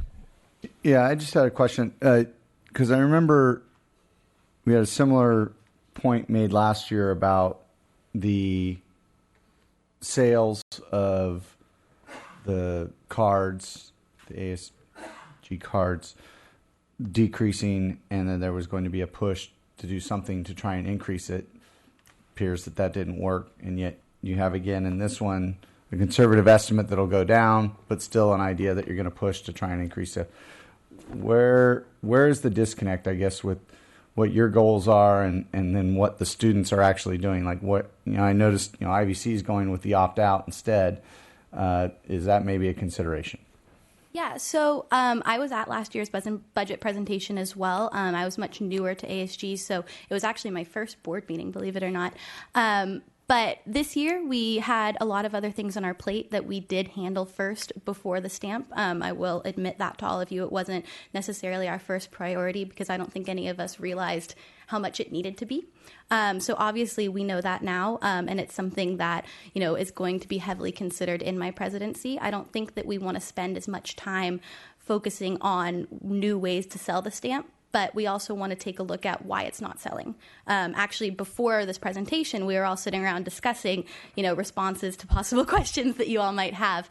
And we really don't have, a hard and fast reason why the stamp isn't selling. Obviously, it's an extra cost to students, but, there could be various other reasons as well. So that's something that we do want to look into early in the semester and see, maybe going with an opt-out program, maybe going with a different kind of element in the future. But I will say that is not going to be an unfulfilled promise, but something that we really are looking into and quickly. Okay. And I do want to go on record. I've actually had to have a haircut since the last time. So we'll have another one so that you can get another haircut. All right. I think this thank you. Great presentation. I think it wraps up discussion on item 6.2, the ASG budgets. So do I have a motion for approval? So moved. Second. Motion by Trustee Lang, second by Trustee Milchiker. No further discussion. Go ahead and vote. So I'll try to say this differently. It's unanimous trustee yes vote, one trustee absent, and a student advisory representative absent.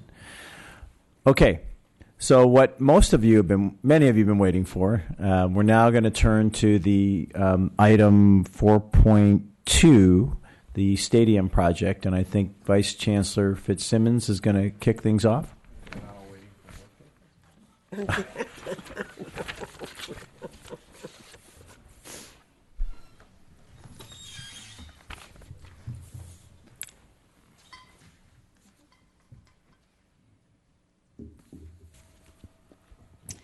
Good evening.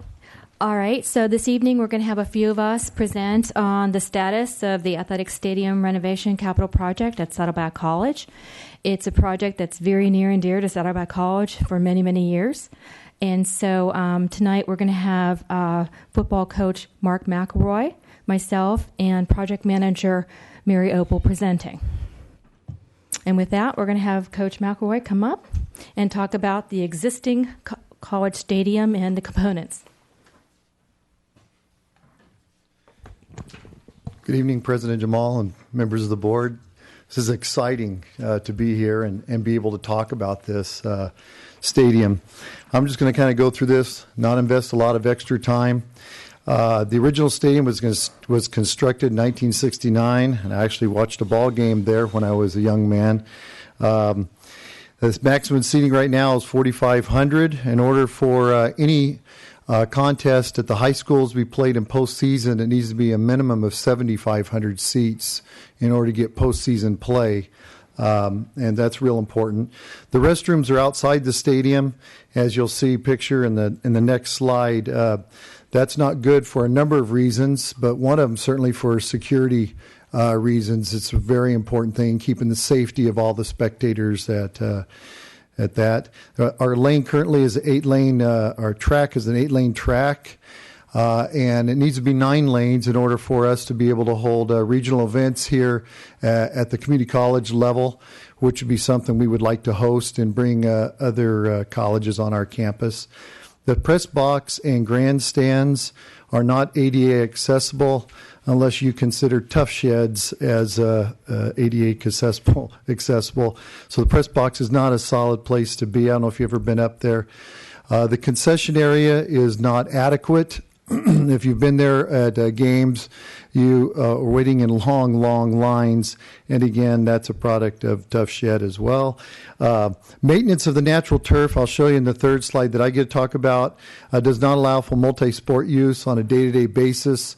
As the grass, the natural grass, of course, which I like playing on as a coach and as a player, toward the end of the fall, it gets really worn down with the multiple use. The sound system has been pieced together over the years, and oftentimes it's crackly and just out of date. Insufficient seating for the high school football games, unless you consider dirt and brush and bushes okay for sufficient seating. You'll see some pictures of that as well. There's so many people at some of these games, it's amazing. No meeting rooms for the athletes near the stadium or practice fields, which is very important. Currently, the athletes will use classrooms and then have to navigate a long direction to the practice fields. And then there's, I'll discuss some of the game management problems that occur on the sidelines during the course of games that you'll be able to see in the slide later. And I think I'm going to push the right one, page down, okay? Okay, so I actually took these pictures, and this was, if you look at the top right one, this was taken at a Mission Viejo Santa Margarita playoff game. And I've been at many other high school games here at Saddleback College over the years because one of my jobs is to recruit players, local players and players out of the area. And I can tell you honestly, any Trinity League that shows up at Saddleback College is going to bring a lot of people with them. And that's who Jay Sarah plays in the Trinity League, and so does Santa Margarita. So as you can see in that top picture, you're seeing a picture, the close-up shot is 4 and 5 people deep in that end zone. That wasn't just that end zone. That was the other end zone. That was the sidelines outside the boxes. And if you look, kind of can see some people up in the hills up there standing, and then people sitting in between the brush and so on in that one top picture. And then you see the ones down below and the ones to the left. This is all at the same game, and this was actually early in the game. And so most of the people, a lot of the people were still waiting outside to get in through the ticket gate. And so I also took some shots of the bathrooms and what the bathrooms look like just before halftime. And as you see, the one on the left are the ones that are in our PE 400 building, and the ones to the right are at the same time. I was in 2 places one time. I rushed down there, and that's in the gym. So you can see it's not only difficult for people to get to, but it's extremely overcrowded. And then the last one I'm going to show you is the current existing stadium. As you can see from the top, this was certainly taken late in the fall, and you can see how the field gets pretty dirty, and really sometimes if it rains at all, it makes it even more difficult. So with an all-weather surface, it'll make it much more attractive, and much more usable, much more user-friendly. And if you look at that, if you look at the far side, you can see where the stands for the visitor side are, and they aren't there anymore. So in the off season, they're taken out because they're temporary stands. And you can see the brush that all the people were standing in and sitting in and so on. They're near the top. If you look to to the long jump and triple jump runways on the sidelines. That's where all sorts of troubles happen on the sidelines.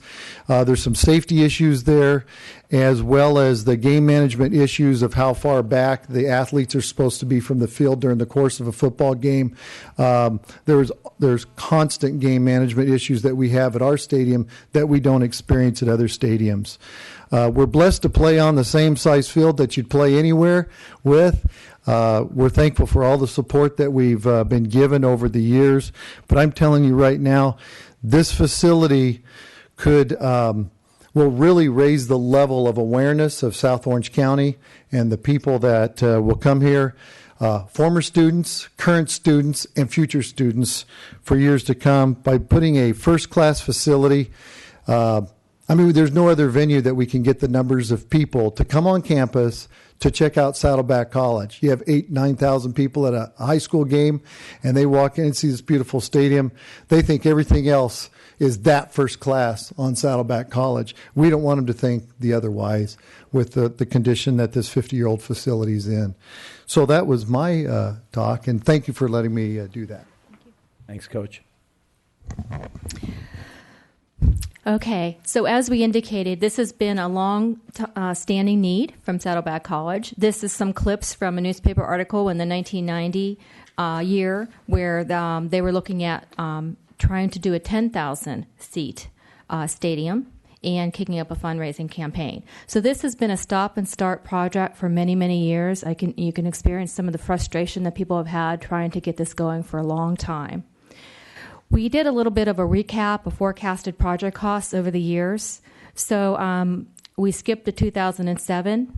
There was a project that brought forward to the board at that point in time were 3 options for a replacement stadium with incremental scope increases, and those options ranged between $8.8 million and $15 million at that point in time. Then the next year, they considered a renovation of the existing stadium at a $5.9 million cost.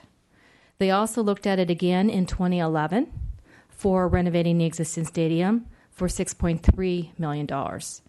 And then in 2013, they looked at renovation of existing stadium, and this is based on Abacus, which was a firm that was commissioned by the Saddleback College Foundation, and that came in at $12.3 million. What happened, though, was that then basic aid was assigned to both the stadium project and to site improvement project, which we'll talk a little bit more about in the future part of this presentation. $18 million was assigned to athletic stadium, and $21.5 million was assigned to the site improvements. Actually, Saddleback College had asked for more than $18 million. They had asked for Carol Hilton, help me out here, $21 million, and basic aid was recommended for 18 at that point in time, thinking that there was going to be some savings between the two projects being done together. So you have $39,525,000 assigned for both the stadium and site improvements projects. When you get into 2016, and we're going to get into the figures on this, when we had the RFPs take place and the design build entities responded, we're looking at $62.3 million, $49 million for the stadium. And we'll talk a little bit more about this. We wanted to provide you some comps before we got into that discussion so you can understand that this wasn't really out of line with the comparables when you take a look at what other folks are doing. El Camino College just built a new sports complex. It includes locker facilities, press box, football and soccer fields, 10-lane running track and fields facility, and athletic training and sports medicine. It says spots, but it's sports medicine facility. To about $46 million. The project completion date was in December, so that's a pretty recent comparison. We also have Mount San Antonio College, and they had the Himmler Lodge Stadium, 11,000 seats, increased and improved restrooms, field house, press box, heritage hall, entry, and event sport arena, $62 million. That's projected to be completed next summer. So those are the two costs for some that are most recent. We wanted to provide you a little bit more costs on some other types of projects.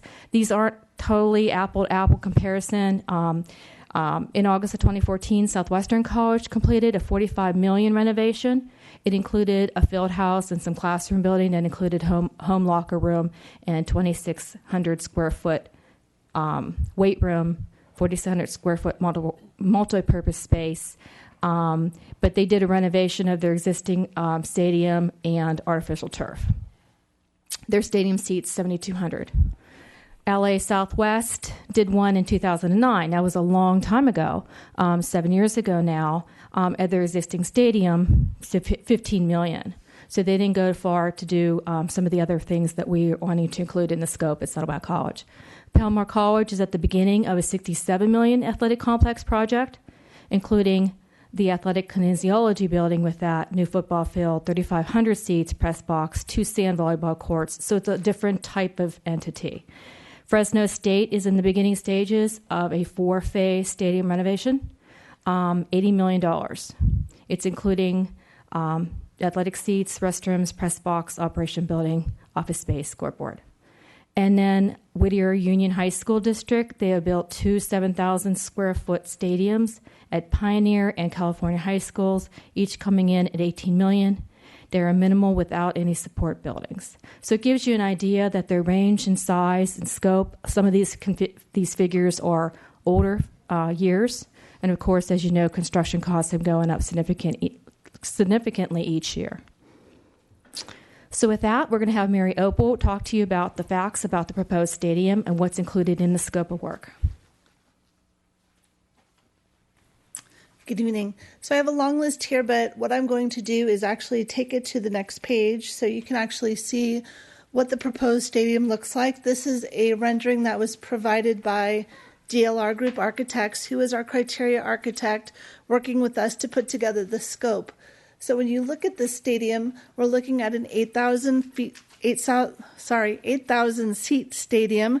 We're looking at having about 4,500 on the home side, 3,500 on the visitor side. One thing that we're also looking at doing is switching home and visitor. So what was currently our home side will now be our visitor, and our home side will have the press box above it. We'll have legal compliant restrooms. We'll have restrooms on both sides of the stadium, home and visitor. We'll have a 9-lane running track. We'll have a new concession stand. I believe it's proposed to be one single one in the corner on one end. We'll continue to have storage for football, soccer, track and field, something other than Mark's tough sheds. And based on the seating capacity that Mark alluded to, the 7,500, as well as the 9-lane track, we'll be able to host CIF events here. Additionally, we'll have a new press box, which is at the top of the home seats. We'll have, beneath the stadium will be where we have the restrooms. We'll have team meeting rooms. So right now, the locker room for the teams are in PE 100. So this will give them the ability to have team rooms and to be here during halftime and not have to go back to PE outside the stadium. We'll have new entry pavilions, so we'll have an entry both by PE 100 on the north end and then on the south end in parking lot 1B by the Child Development Center. The turf on the field will be synthetic turf. We'll have a new scoreboard, new and improved sound systems, and LED lighting. So we'll have very, very energy efficient lighting with low maintenance for this facility. So as Deborah talked about, there's also the site improvements component of this project. So when you look at this photo, we also have some practice fields and then a throwers park, which is right behind to the west of the stadium. So what this is doing is putting all of the football practice fields, which are currently by the baseball field, south of parking lot 5, and also the throwers park at that same location here in one central area. So the throwers park and the practice fields will take the place of the current driving range. And one issue that we have right now is that there's a big difference in elevation out there. The football stadium is about 12 feet higher than the driving range. So what the goal of this project is to do mass grading and have everything at one elevation so you can walk from the stadium out to the practice fields easily. So another part of the site improvements project, so we were going to improve the drainage on the southeast quadrant of the campus. So currently, the entire piece of the campus east of College Road, basically from parking lot 5 all the way south, drains to that edge. And we've had problems before with it overflowing onto the adjacent residential area. So it's improving the drainage down that area, really slowing down the flow, as well as making sure it stays on campus and doesn't go off. The campus outfall, there's currently an outfall that goes behind the warehouse that actually goes onto the County of Orange Park property. So we're also going to be repairing that because in 2010 it incurred some damage. So we're also going to be improving that as we improve all of the drainage. And then the practice fields. So the practice fields now will move from their current location by the baseball stadium to the current location of the driving range, as well as the throwers park. There's also a component of upgrading the main quad on campus, just between this building, AGB, and in front of the student services. There's also a parking which was converting the existing practice fields and throwers park to a surface parking lot, as well as putting a new CMU site wall along the perimeter of the housing complex south of Lot 1. So basically that project had the $21.525 million for it. And so because of the proximity of the projects, and especially with the grading issues at the existing stadium and the driving range, it was decided to put both of these projects as a single RFP. So as Deborah spoke to earlier, there were 2 projects. So the basic aid assigned to the stadium is $18 million. The basic aid assigned to the site improvements quad project is $21,525,000 for a total current basic aid assignment of $39,525,000.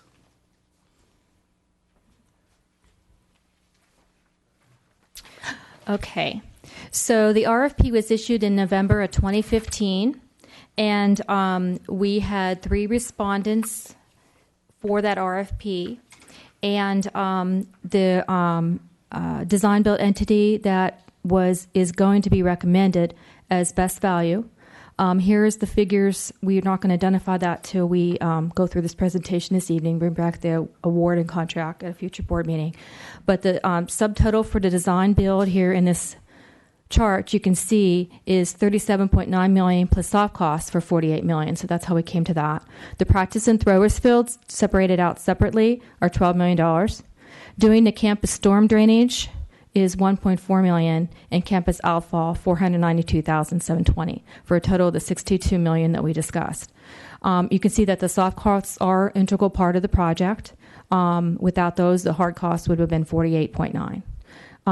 What we did was we wanted to have the vendors provide a best and final offer to us, a best and final pricing, and this indicates that. We separated out a couple components out of the project from the site improvements, and that was the main quad, the outfall, the main quad, the site wall, and the parking, to be done at a later date as far as priorities, so that we could sort of concentrate on what was the most important pieces. The drainage was very important for us to get done. So the total combined project cost did not include those removed items. And we got the 3 RFP respondents, as we indicated, with those being removed. The recommended design-build entity contract will come to the board after this meeting and after we have this discussion and gather board input. But the college and the district worked together over multiple meetings. That included the college president, AD Tony Lippold, Mark McElroy, Johnny Ozurovich, the college facilities director, and some of his staff, our district staff, including Executive Director Brenda DeLana, Mary Opal, and myself. I'm sure I'm forgetting some people. A couple of the vice presidents, Carol Helton, was in attendance, as well as the vice president of instruction. So we really took our time and looked through the strategies, both for how we would go about the best and final offer, as well as how we go about strategizing funding alternatives. So we can move forward. The project value engineering that we would want to have take place. Once an executed agreement is in place, it will help determine some other additional areas within the project that we can find some cost savings And those probably could be achieved, but we can't do that until we get the contract design entity in place first. So to give you a little bit of a recap here, you saw the total project's cost. That's the first line. That's the first row above, 48.9 plus a 13.2 for soft costs to get to the 62. Our basic aid assigned for the combined projects was the 39.525 for a difference of the 22.7. So we took some time thinking about how we can brainstorm alternative funding for that, and what else can we do to move this project forward. And as we indicated, we need to have it fully funded in order to award and begin initial design and do the project value engineering work. If the difference were funded from the basic aid remaining balance, you can tell that there'd be nothing left for anything else in the district. So we're talking about our capital improvement projects, both at IVC and other Saddleback College projects. We're talking about some of the district-wide planning and technology projects, as well as some of the other project support that we do for legal to support facilities, ATEP, and some other things. So the group brainstormed alternate strategies for funding. There's a couple funding sources that Saddleback College has access to, and we have been reluctant to use them in the past because of legal issues. But those legal issues are now done, and so we feel comfortable with releasing those funds to be accessed. One of the funds is the promenade income. That's local income that previously was used years ago for paying off COPS fund debt, and those are paid off, and it's been starting to accumulate. We had some legal issues with the ownership of that property over the last couple of years, and that's stabilized. So there's some money that we want to have set aside for legal fees just in case, as well as administration. So we're recommending a couple $1 million be set aside for that, for a rainy day and for those contingencies. But they could use that to basically augment this project. And then we have redevelopment authority funds. Redevelopment authority, as you might remember, are funds that come from various entities. They're taxes, basically, that comes and gets funneled to our district. They have restrictions to them. They can only be used for maintenance, facilities, and capital projects. The restrictions are different by each of the entities. There's about 8 of them. And we've sort of been accumulating those dollars. We've also had some legal issues with the RDA. I don't know if you recall, but the state really dissolved the redevelopment authorities, and there was a lot of instability there. The funds are not coming in like they used to, and it was basically a rainy day fund for, emergencies, basically, and we haven't tapped in those.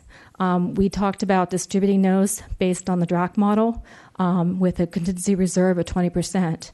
And if you're agreeable to that, the remainder of the funds could be used for this, for Saddleback's portion, and we can also then incorporate that into the adopted budget in August.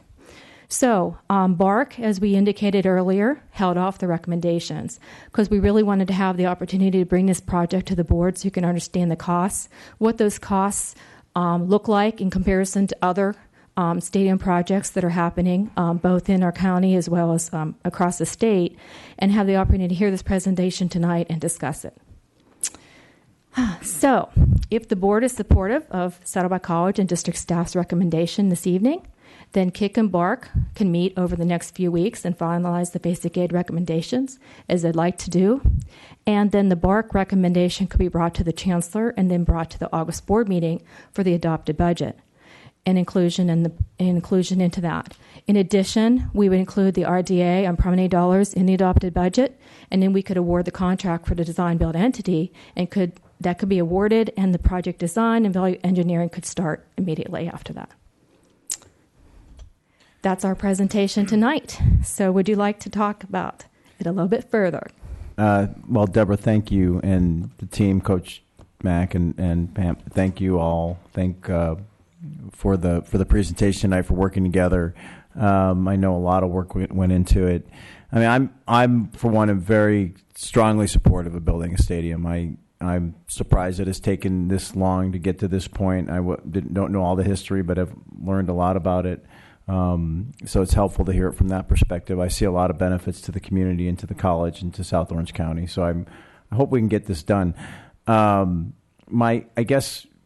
see some other questions coming in, but are we, for all of, maybe Deborah, for you and Coach Mack, I mean, are we in the are we in the sweet spot in terms of comparing what we want to do with what other colleges are doing, in terms of the size of the stadium, the practice fields, all of the other ancillary elements? I mean, are we in the right? Is the right spot? Absolutely. I visited. Yeah. Every one of those stadiums that you come to that. I apologize. I'm used to yelling, so I visited every one of those stadiums that was up there, whether it be Southwestern or LA Southwest or what have you, and we are definitely in the sweet spot with the design.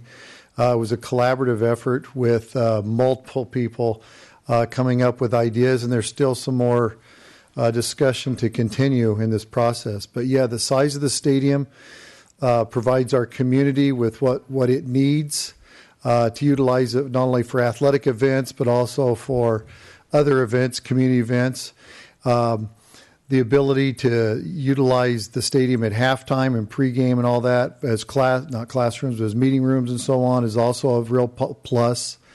And then the design of the decision to bring both projects together was huge because we had no idea if it would work to level it all rather than having it at different levels.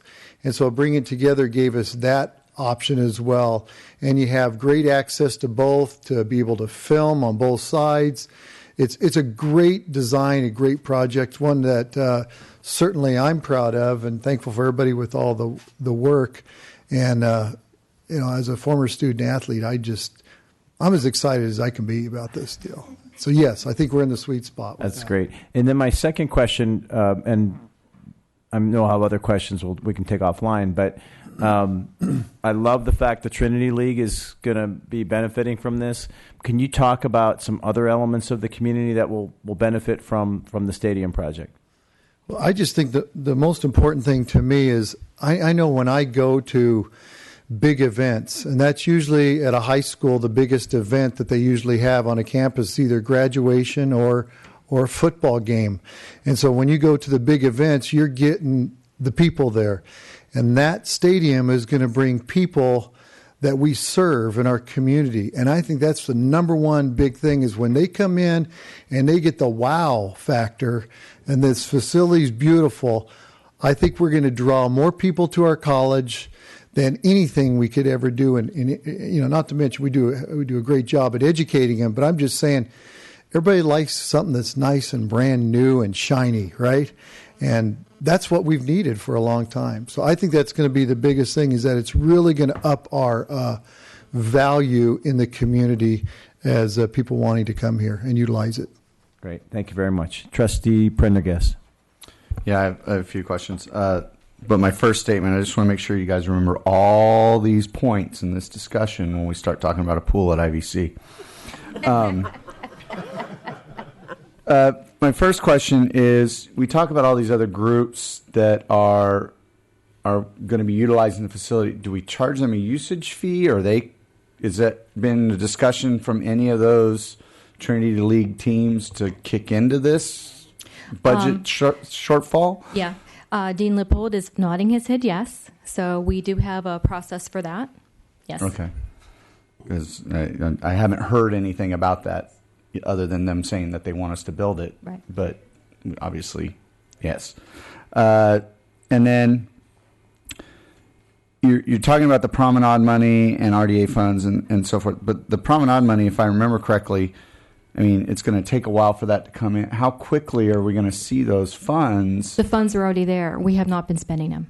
Okay, so we've already got that. Yeah. It just and we wasn't held off spending them allocated. because of the legal issues on that property. Okay. You remember the change of ownership multiple Right. times. There was a lot of issues. So this is past funds, not the current projected revenue that we're correct. going to see from the project improvement that we've approved. Yes, funds in hand, yes. Good to know. And then I guess my last question is the golf coach okay with losing his driving range?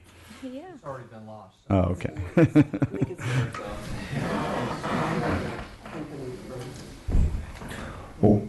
That's it. Trustee Lang. Okay, so I think as probably you can tell, we're looking for a way to try and do this project. Yes. I think my sense is that there's general board support, The concern, of course, is the financing that is going to be required, and figuring out a way to do this without bankrupting the district and supporting the other initiatives that we have as well. So I'm curious about a couple of things. One is the soft cost that you identified. Is that the grading? Is much of that the grading? That's architectural and other soft costs, and we can explain the percentage. If Mary, you want to explain how this percentage works on the soft costs? So on a general construction project, the soft cost is about 30%. That will be all of our architectural fees, engineering fees, geotechnical survey, and all of our consultants that we'll have on board for the project for the duration. And it also includes all of our FF&E, so all of any of the furniture fixtures that we need to purchase for the project. So this one's actually at 27% instead of our normal 30%, because furniture, things like that, we have less need for that on this specific project. Okay, thank you. So with the other financial sources that you've identified, RDA funds, Promenade, what is the additional increment of basic aid that's involved here? We are not recommending additional increment. So what we're trying to do is solve this without tapping the basic aid, so that allows that $25 million to be allocated to other priorities recommended by Capital Improvement Committee and District Technology Committee. Okay, that's fantastic. That's all I have. Okay. Trustee Whitt. Well, I guess I'm dovetailing you, David. We're certain, but this is the bottom line.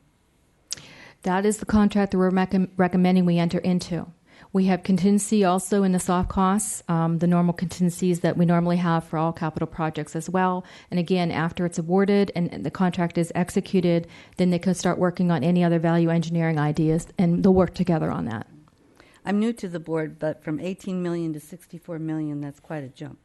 The 64 includes the site improvement costs. So remember, the 18 million plus the 21,525 is actually a cost from the 39,525 to 62. Okay. One more question.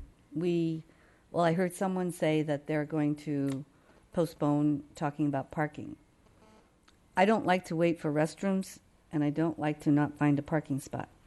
So we are discussing, we have vision for this. We don't need extra money for it. I know we have a huge parking lot downstairs, but I surmise we're going to be the biggest stadium in South Orange County. The only stadium in South Orange County. The parking we were talking about as part of the site improvement project was, as you recall, the practice fields are going to be relocated to proximity to the stadium. And it's the former or current practice fields that we were going to convert to parking. And that could be done at a later date. It could also be done as a temporary parking situation. And okay. Carol Hilton is nodding her head yes. So there'll still be parking down there. And I don't believe that they would be used for the stadium overflow that much anyways. Okay, when's this going to be done? Well, we would have to wait for those fields to be vacated first. So it's a ripple effect, so we'd have to have the practice fields done. And once the practice fields are done, then it would leave those two current practice fields vacant, and we could make temporary parking. It's somewhere to park temporarily until we actually can make a permanent parking lot. But that is something that we certainly will be looking at, because I 100% agree with you. In addition to that, we're in that process of a parking study at both colleges and ATEP. So it's actually probably good to get the results of that parking study as well, and then we can use that to inform our decisions moving forward. I have to commend all your work. I really do. I'm hoping that it will come to fruition, but after hearing the beginning of the meeting with our budget problems, I just hope it can work. And I really applaud you for investigating all the different layers where we could get the money. Thank you. You're welcome. It was a collaborative effort. It took a lot of meetings jointly between the college folks and district services staff. So we work well as a group. It was a great effort. Thank you. Okay, so before I ask Trustee Jay to speak, I think I'd like to have a motion to extend the meeting. Can someone move? I move. I'll second that. To extend the meeting. To oh my goodness, what responsibility. Let's just say 10 p.m. 10 p.m. Okay. Okay, we have a motion from Trustee Whitt and a second from Trustee Milchker to extend the board meeting to 10 p.m. All those go ahead and that's right. Go ahead and cast your vote. Unanimous trustee yes vote, one trustee absent, student advisory rep absent. Trustee Jay. Oh, this was just an idea. I don't know if you can do it. To help with the expenses, is there anything about a corporate or a commercial sponsor, like some of the big stadiums have? Something from Orange County? It's a great question. It's been discussed, but until we kind of get the go ahead that we're going to do the project, it's kind of hard to go out and ask people to donate to something that you really don't have. A company or a corporation? Yeah, or I something? mean that's obviously in Mike Hamilton. We discussed this earlier. So that definitely it could be done. It's just a matter of is there somebody that wants to do it? Yeah, well, that would be interesting. Are you interested in doing it? I really don't know that all the businesses that are around here in Orange County, but somebody might be able, a corporation to help. Yeah, most of the venues you see today, like they're named every after stadium some financial institution. Verizon or something on it. Then we get a hold of Donald Trump and have him put his name on it. Okay. But one thing I wanted to answer TJ's question about the facility rental. In the way the stadium is now, we spend so much time, and John can verify this. So much of the time is spent on maintaining the field because it's natural grass. So anything that we charge about $5,000 a game to the high schools, but that just basically covers our maintenance costs, right, John, for each week with the overtime for the painting of the field, the striping, the picking up of the trash. It's a pretty antiquated place, so it takes a lot more. It's more labor intensive. When you get a synthetic field in there, all those costs go away. The lines are painted. It's basically you come out, you have machines that clean up the field and stuff. So the rental costs obviously will go up because it's going to be a very exclusive stadium, and with all the things that come, bells and whistles that come with it, people are going to want to rent the stadium and use it. Sorrel can't wait to come over here and have their graduations instead of driving 35 miles down the road. And so we will actually be able to generate, I don't even know how much money, but we'll be able to generate some money each year. And I would probably say it would be probably close to $100,000 each year in rental fees. So I know you had do you have another question, Trustee Jay? Corporate sponsor. I do think it's a really good question on our part, and I have met with the foundation recently with Mike and the foundation. I do think you could put some more thought into being creative. I said somewhat tongue-in-cheek at the beginning of the meeting about naming rights, but it's more serious than tongue-in-cheek because I think that there are opportunities. Clearly, the dollars we're talking about are so substantial. We're not going to be able to get a Petco-like sponsor or Verizon or at that level. But I think there are things that we can do, and I think you put a little more creative thinking to it. I think right now it's a little fuzzy, that area, and I think going forward we can probably find ways to enhance the $500,000 commitment of the foundation in a little more meaningful way. So, I took up TJ's time, but Go ahead. Go ahead. I'm done. All right. I just wanted to point just another typo that's kind of you might want to fix for publication. It's Hilmer Lodge Stadium. I don't think anybody wants to be known as Himmler Lodge Stadium. That's probably not going to go over well. We will make that change. Thank you. Yeah. Is that it? That's it. Thank you. Trustee Lang. The only comment I was going to make is it's going to be up to this board to establish policies to provide direction in terms of what is appropriate level for having naming rights and those sorts of things. Right. So that's something we currently don't have that in place. Correct. Board policy wise. Okay. All right. Well, thank you for working together. You did a lot of work. I think everyone sees there's a lot of support on this board to make this happen. It is a significant potential expenditure, so we're trying to find a way to do this that makes sense, that doesn't take away from other priorities, but this being a priority in and of itself. So thank you very much. We thank you for your support, and you'll see this project, including the contract and the recommended funding solutions, in the adopted budget for the August board meeting. Thanks. Thank you. So I'm going to make a motion to take a 5-minute break. I just think, even though it's late, I think it's time to do so. So I'll move that we recess for 5 minutes. Is there a second? Second. I see multiple seconds. All those in favor say aye. Aye. Opposed? No. No. Yeah, that's why I decided.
Where's left or not?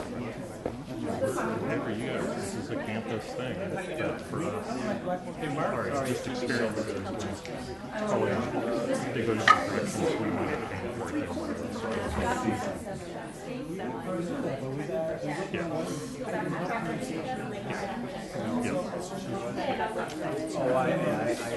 Are you chewing him out? Understand. Cool. So, Let me watch. Go ahead. You want some help? Trying to pay Switch attention it. Right here. I'll help you. Yeah, John, that's right. He's right. regardless of whoever it is. Okay. Yeah, don't turn around. Well, I specifically said every single one of the college district doesn't have that. So it's just like, why wouldn't we do that? Well, and I think we should do something that I thought would be. He actually logged in and showed us. So I got to ask him, I agree. I think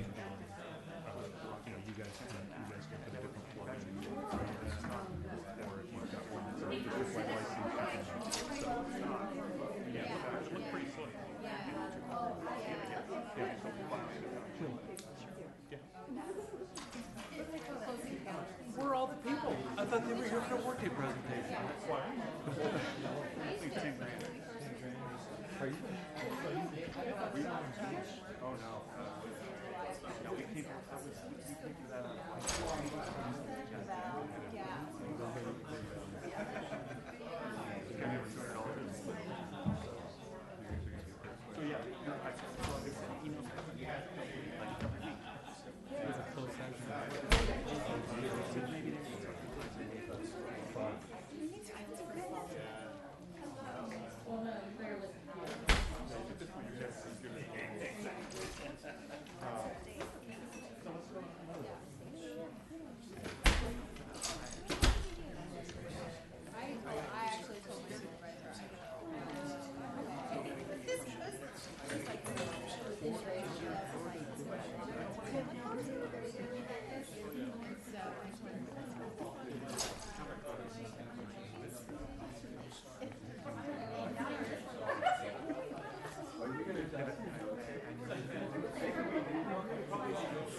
When I figured out where it was,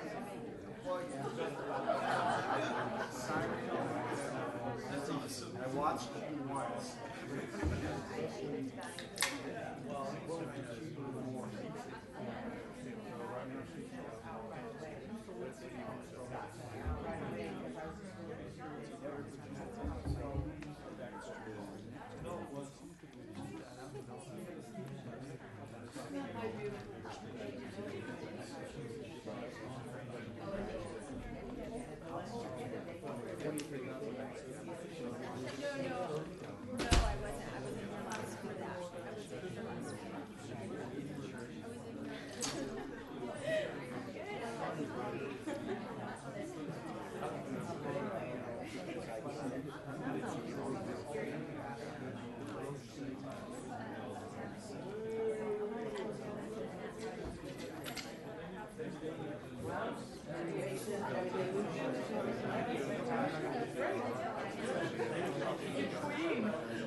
Yeah, there is. Yeah, if you could just stand behind me and stand for the rest of the meeting, that'd be awesome. Actually, it just did, you know? I mean, it was pretty cool. Yeah. Start, yeah. I think it kicked off for a while. Turn it off. Well, it's supposed to be done at 9, so I didn't know if you guys put it precise. Try to smell out here. I actually gotta go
His office was a commercial building was destroyed. What were the odds of that? He was texting me these pictures. Here's his desk, you know, with the notebook computer. Of course, no, it's a little small nonprofit.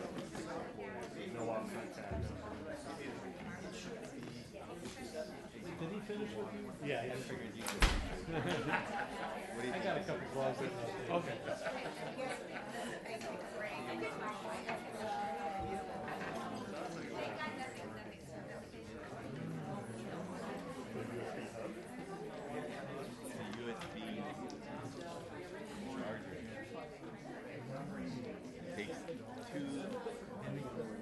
Check one.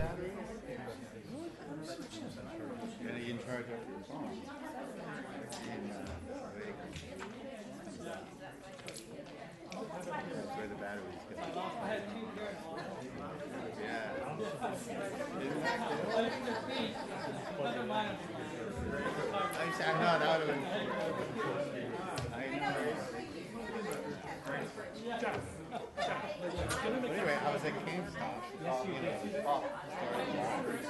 And they just had this. And I was like, I didn't even know what it was. How much is this? I wouldn't go that far.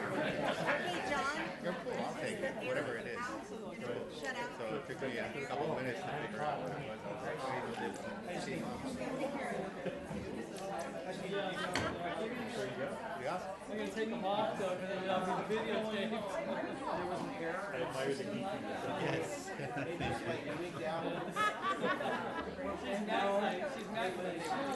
She's actually done in her site.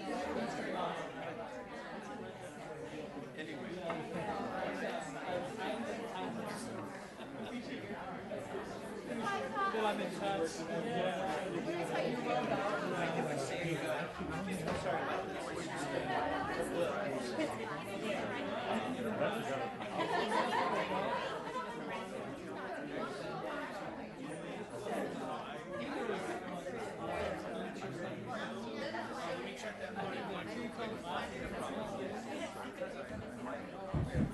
Check one.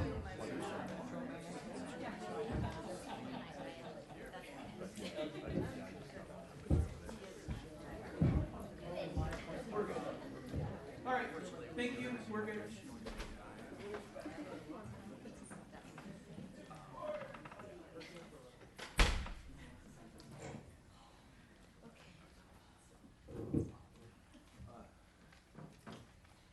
Okay.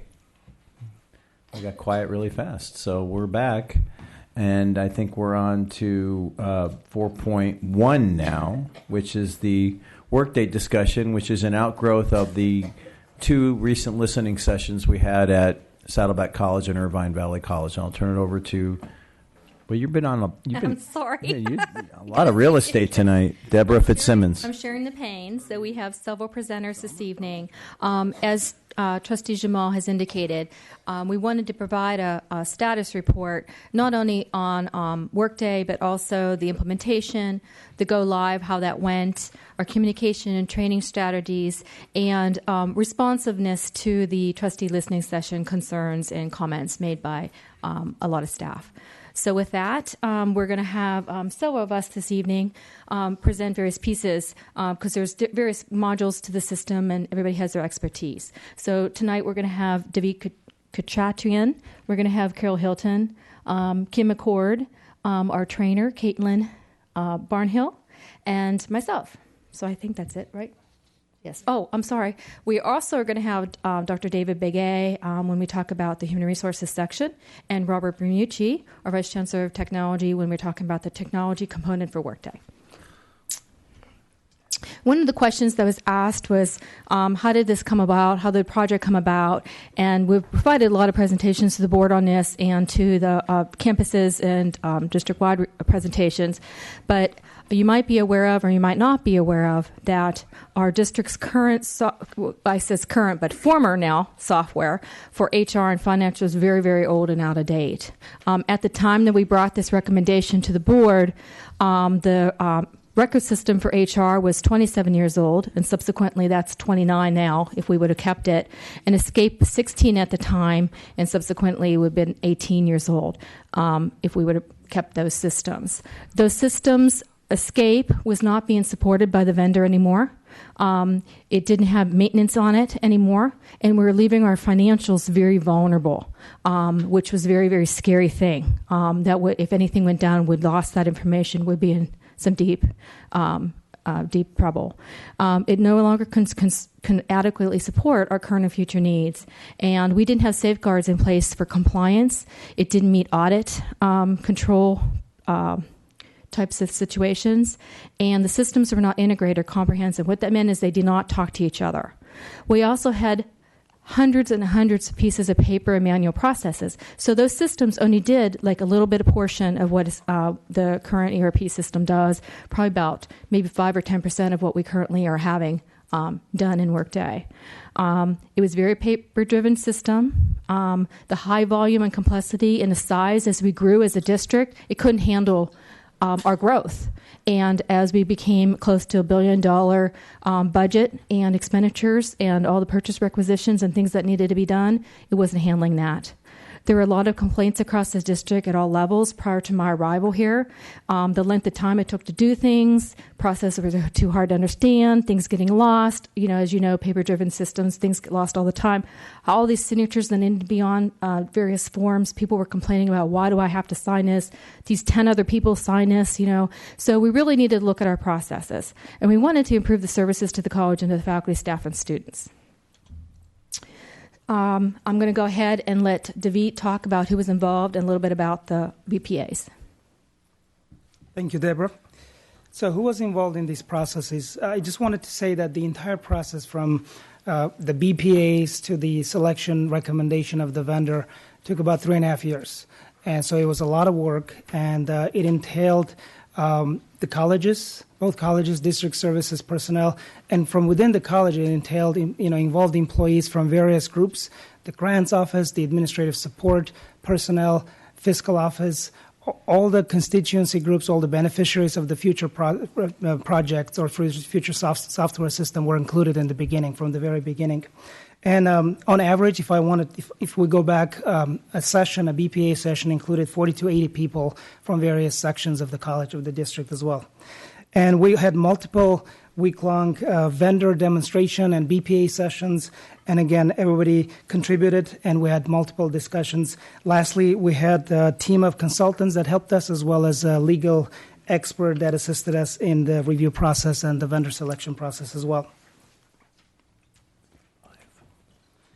What BPAs were conducted, you see a list, and I'm not going to read them in light of time. I just want to pick one that's actually relevant to today's presentations today.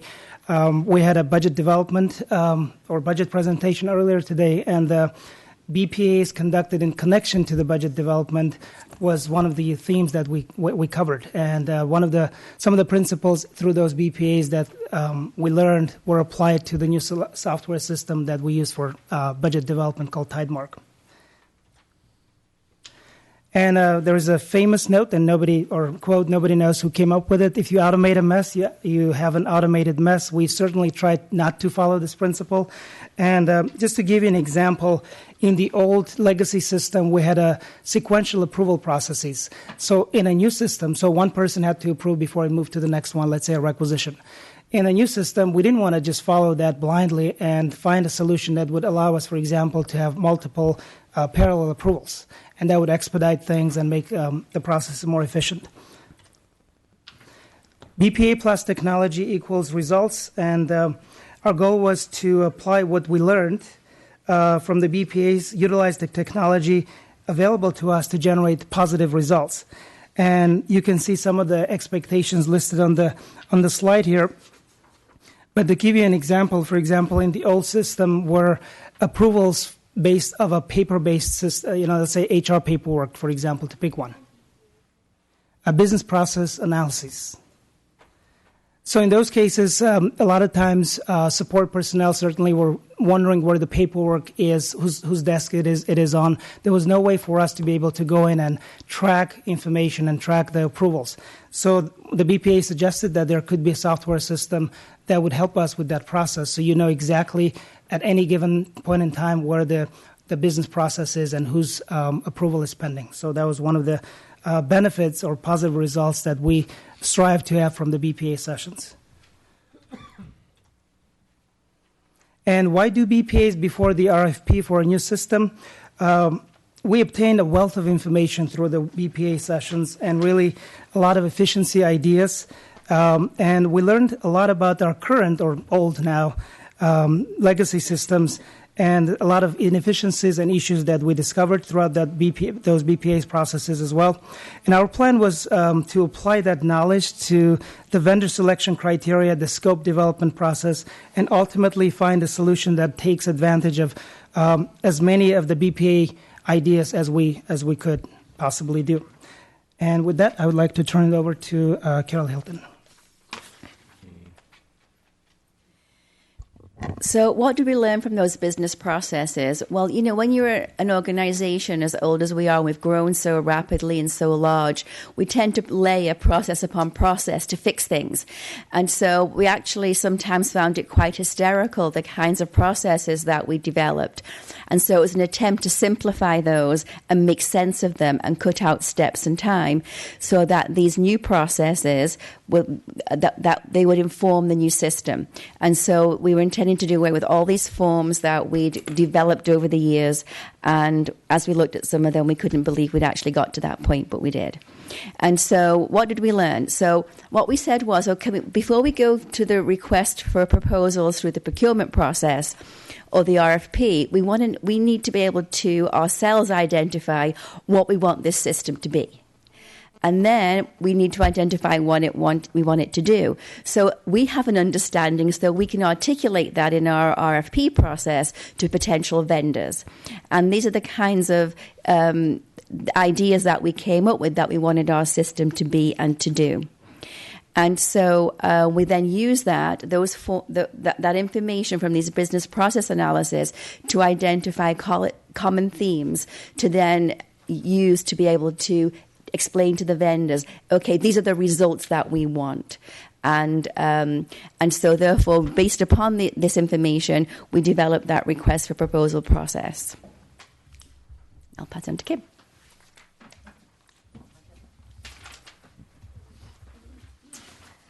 Okay, so how did the process work? We did an RFP and put that on the streets after we developed the scope of work through a variety of people looking at the RFP and the scope of work, defining it from what we learned from the business process analysis sessions. Then we put it on the streets and sent it to all the major ERP vendors. We got 7 vendor responses, and 3 were invited for extensive week-long interviews and demonstrations. So how we did that is we evaluated the proposals, and vendors were to respond to the RFP based on a variety of different things that they had to have in the system, and they had to come with a total solution. So if their software didn't, for instance, do budget development or do the hiring process, then they had to come with an implementation partner to do the implementation, but also a partner to do those particular solutions. Workday Incorporated was recommended as the HR financial software system based on the best fit in relation to system requirements. And part of the contract included 2 modules, HCM, which is the HR side of the house, and the finance modules, as well as a customer success package and a lot of training credits for everybody to learn the system. We also had Cedar Crestone, which then got renamed to Cedar, who was the recommended Workday implementation partner for the project. And then they also brought in a budget management software, budget development software for Tidemark. And then subsequently, through a later RFP, we did SciQuest for contract management because that was part of our BPA process, and no ERP did contract management. And we knew that was really critical for us to be able to manage contracts better. We're going to have Dr. Bermucci talk about recommendation and why Workday as it relates to technological aspects of the product. There were a number of technological advantages that Workday had. This is an exhaustive list, so due to the lateness of the hour, I won't cover it all, but it will entertain questions on all of it. I'll just bring up a couple of points. One is Workday is true cloud software. A lot of people pretend to call their wares cloud software, but it requires different architecture in order to serve lots of people. Amazon, Google, and Workday all have true clouds. The way that you use this kind of software is different. The previous software in the market, you customized it via hard coding. You bought the basic product, then an army of programmers customized it for your institution. The good thing is that made it very personal. The bad thing is when you were going to upgrade, many times that custom coding would be broken and it had to be redone. And that was often the profit center for the existing companies. It's worth noting that of the big 3 ERPs, none of them were architected while our average student was alive. They're all 20, 30, even 40 years old. Workday is the first one created in this century.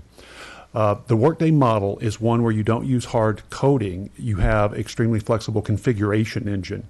You configure the product for your individual institution. But then all institutions that are on the product are upgraded on the same day at the same time. So they can have 1,000 customers worldwide, and all 1,000 are upgraded to the new version of the software every time it comes out. So those are some pretty significant advantages. I'd be glad to describe any of the other things on the slides, but I won't take up any more of your time. Okay. So how did we go about planning the project implementation?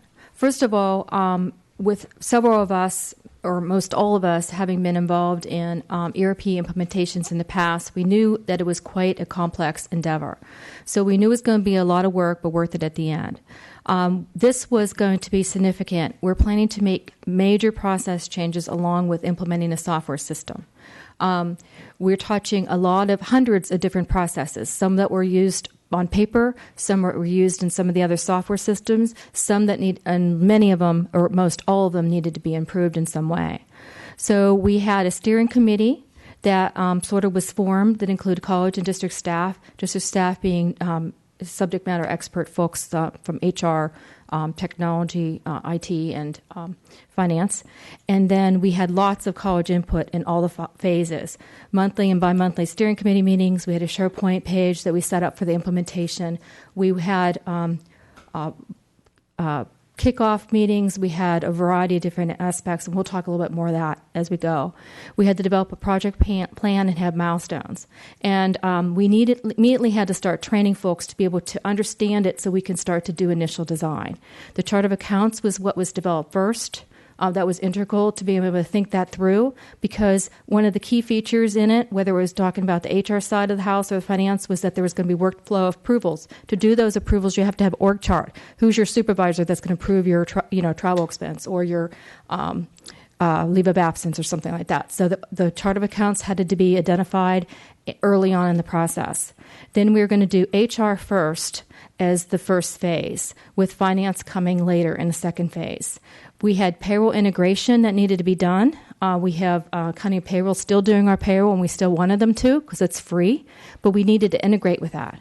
And then we had time tracking, that's leave of absence reporting, and also time tracking related to payroll that would be after HCM was stabilized. And then benefits. We have a variety of different benefit packages and plans that go with that, and vendors, and we needed to integrate with all that. Tidemark was the budget development software. That needed to be implemented prior to doing the budget development for this tentative budget, so that needed to be scheduled into the schedule. And then SideQuest, we did decide to delay until after Workday was completed, and that was the contract management software. I know that somebody had asked, or thinking that we were one of the only customers who was doing higher ed for Workday. They are new to the higher ed market. At the time that we subscribed, and we indicated this to the board at the time, we were one of the few that were doing it. We were the 18th higher ed customer at the time. As of several weeks ago, when I developed this presentation, Workday had 72 higher education customers, with over 70% subscribing to both financials and human capital management. Some of the customers are Broward College, which is community college, Tallahassee, Brown University, Cornell, University of Southern California, Yale, Newark University, Rochester, Georgetown, Grossmont College down in San Diego County, University of Texas, Rochester, Yale. It goes on. Very major, substantial colleges: Iowa State, Florida Atlantic, Indiana River State College, BYU, Bucknell, Mount St. Mary's. You can sort of see the logos and sort of see what we're doing. Our initial project timeline was approximately 18 months, but as we go through, phase one was HR and payroll, intended at first, and then financials. And we had go-live dates established for January of last year for HR and July of 2015 for finance. As we indicated before, the Workday project is first and foremost a business process improvement project. We're implementing new technology to attain our business goals, and a systemic change was taking place, which was very, very hard to manage. We knew that the change management was going to be a huge component of this project, and that's lots of change for individuals. A lot of things being done differently. We're moving from paper to the system in all aspects. What we needed to do was take our business process checklist, and as we were designing various processes, we looked at this in every single process that we were designing in the system. So we wanted to make sure it was projecting towards our ideal process, that we're thinking about the end users as we were designing the process in Workday. Was it simpler? Was it reducing steps? What were the approval layers? Do we needed to have those approval layers? Did it take a shorter time from start to finish to do? We tried to use the 80-20 rule and design for the majority and not the exceptions, although we did find after implementation that we did have to deal with some of the exceptions. There are some unique situations in our categorical programs in some areas that we really needed to work through, and we have been addressing those since. We wanted to make sure everything was visible. One of the complaints was everything was a mystery. Everything was hidden. They didn't know what was going on. Everything is visible in Workday right now. All the information is visible and accessible in Workday. Now, not confidential employee records. Those are visible to only the people that need to see those, but we're talking about budget and other information. It's paperless, how we eliminated the wet signatures. Printing, we used to print, I forget, something like 8 pieces of paper per purchase requisition in purchasing every time we did one. And we did thousands and thousands of those in a given month. So it was a lot of paper. Can you see history? Can you see who approved something? Can you track where it is in the system? Is there a clear audit trail? We didn't have audit trails for a lot of things. Again, it wasn't meeting audit compliance previously. And was the process district-wide? We were not consistent in how we did things. There were so many different variations on processes. We needed to have consistency. We weren't following our own board policies, administrative regulations in many cases. In some cases, we weren't legally compliant, which was very scary, particularly on HR side. And reality. Does the system reflect reality? We were trying for no awkward workarounds. This gives you an idea about the schedule. So when we rolled out finance, for instance, on July 1st, we didn't roll out everything at the go-live date of July 1st. So we introduced the financial records, the financial system, and we could do expense reports and purchase recs. But then we sort of rolled other things out as time went by, so we weren't doing everything at once. It was too much. So we tried to be really mindful about that. That gives you an example of a couple months there. We had widespread participation, and we really encouraged it. As we did, we had ideas for training. So these are some of the ideas that we did for training. As we did design sessions, we had to get folks there that can contribute, particularly at the college, some of the end users, people who initiate processes. So this gives you an idea. This was actually a slide that we used for, as we were going through the implementation. We had business process design meetings that for initial design, for finance that we would start. But then after we did initial design, we had design reviews. So after we did initial design and we discussed it as a group and they went back and put it into Workday, then we could see it and we had design review sessions where we had the same folks come and we could look at everything. Was this working how we intended? And we adjusted. So those are the types of things that we did. What can one expect in an ERP implementation? Well, it's complicated. Very, very complicated to do, managing major change in hundreds of processes. And this gives you an idea of some of the complication. These are all the various things that we did. And remember, this wasn't just for one piece of the module. This was different pieces within the module that we had to do all this. So it went from initial design and discussions. We had risk logs that we managed. We managed action item lists. We did testing. Further design, as we discussed, we had design reviews at the end, did testing again. We had data loads multiple different times. People were working in a sandbox. We had various people at the colleges and departments working and testing it out before we went live. We had training throughout the project before and after, and then also go live, and then we're doing refresh training, which we'll talk about a little bit more. Communications were going on throughout the project, and we also had a lot of input and participation. Now, Workday does updates twice a year. So many of the features, we already went through 2 updates. Is that right? Two updates already since we went live, maybe 3. Each update, there's different features that are being put into Workday, and then we have to implement those, test those in the sandbox before we implement. Again, so it's a continuous thing. It's a continuous process improvement.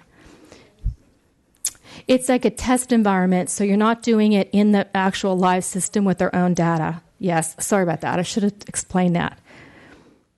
All right. So with that, we're going to have Dr. Begay talk about the HR side of the house. Workday is very pervasive. If you start thinking about the Workday aspect of it, in human resources prior to Workday, we had between 127 and 142 forms that were filled out and used on a regular basis. Overall, Workday's replaced over 200 forms district-wide. So when you start looking at the giant paperwork volume to get things done throughout the whole district, Workday replaced a lot of it. It's very pervasive, so it touches everything. One of the things that we found in human resources is very remarkable.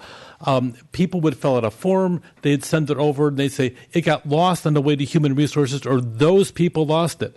Now, those days are gone.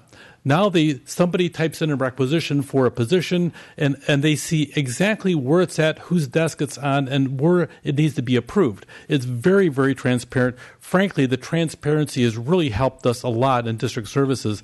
It helped us do a better job, and we have no problem taking accountability for ourselves, but everybody else has been too. So it really worked in the aspect of transparency has really helped us open up communication doors and address different problems that we had before, which aren't even there anymore. Employees have the ability now to manage their own information, which is a major change in how we do business. If you want to change your phone number for emergency contact, you can actually go on your mobile app on your phone and just change that yourself directly immediately. Some of the things we had to cope with were some of the little aspects where a supervisor might leave their workstation and think nothing of it, where all of a sudden now when they leave their workstation, they have powerful access to very confidential information that before was no big deal because they could never see it. Now they can. We had to get involved in some training for managers to stop doing that in the aspect of saying, be more secure and be more careful about how you leave things. So we've had to have some struggles in the aspect of training because of the fact that this is a very powerful system, it's very transparent, and it permeates the entire district. Another part of it really is that adherence to board policies.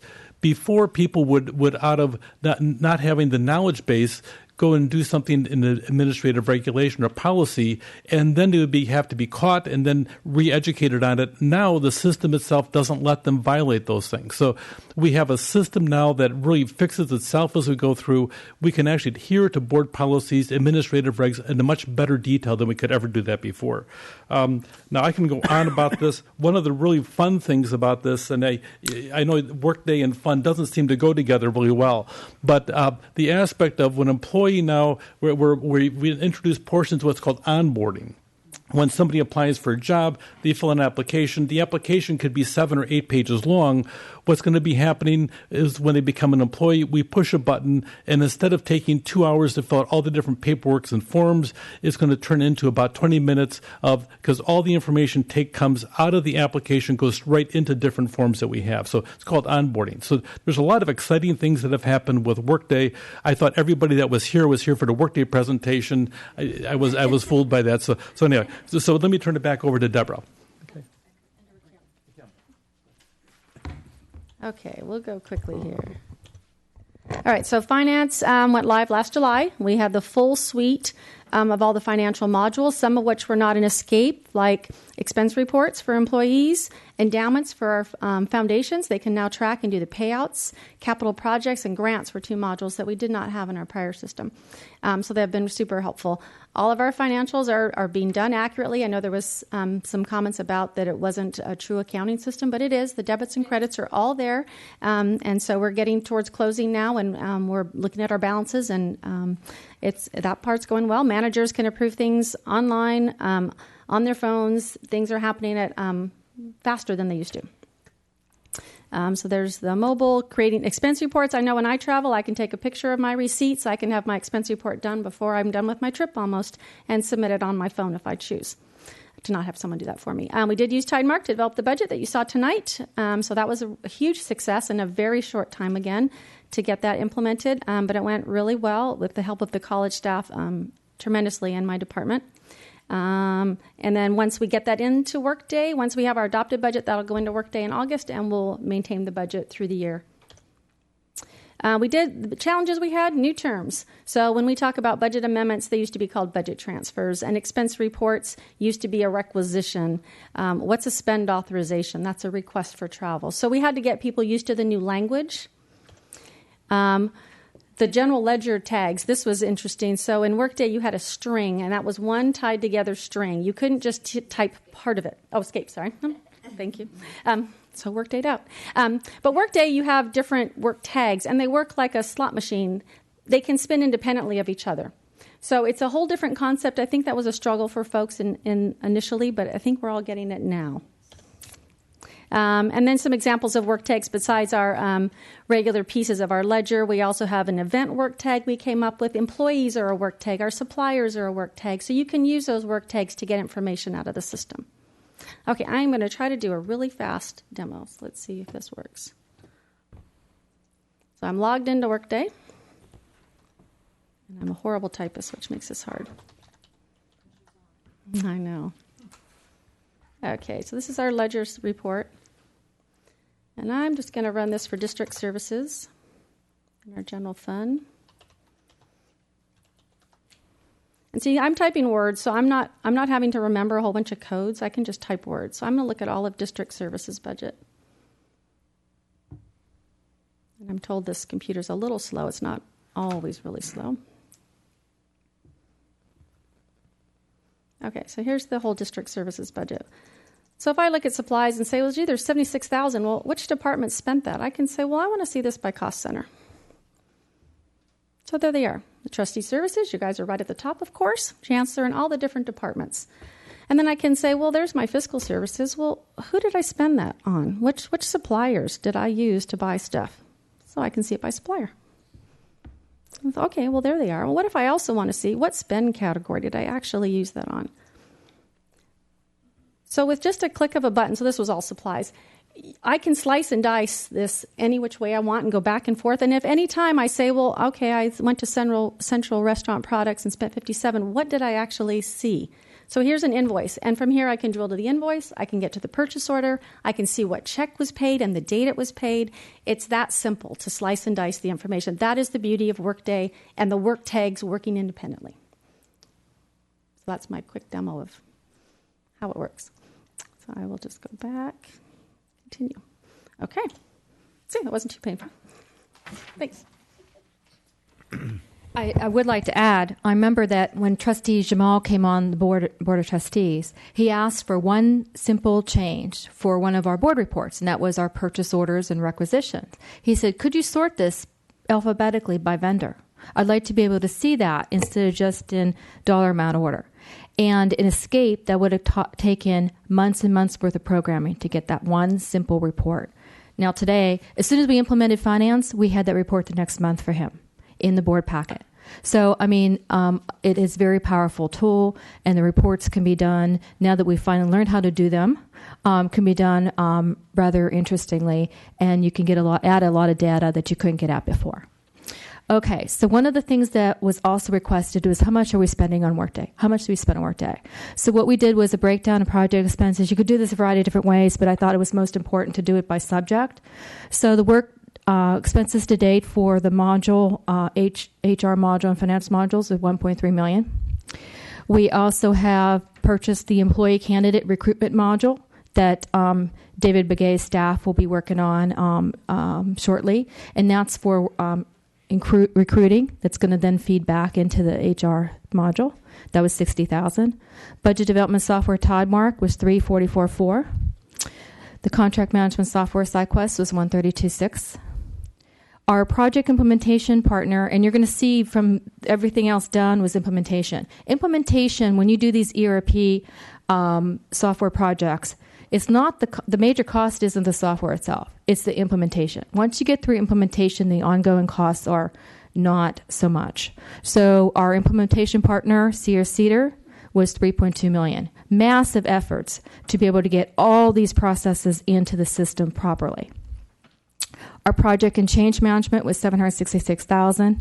We had to do extensive amount of testing throughout everything to make sure everything was working properly, about $523,000. Training, as you saw, and we're going to have Caitlin here show you a little bit about our training, $700,000. That included our training credits that we got from Workday. So we had to have, some of IT people had to take classes.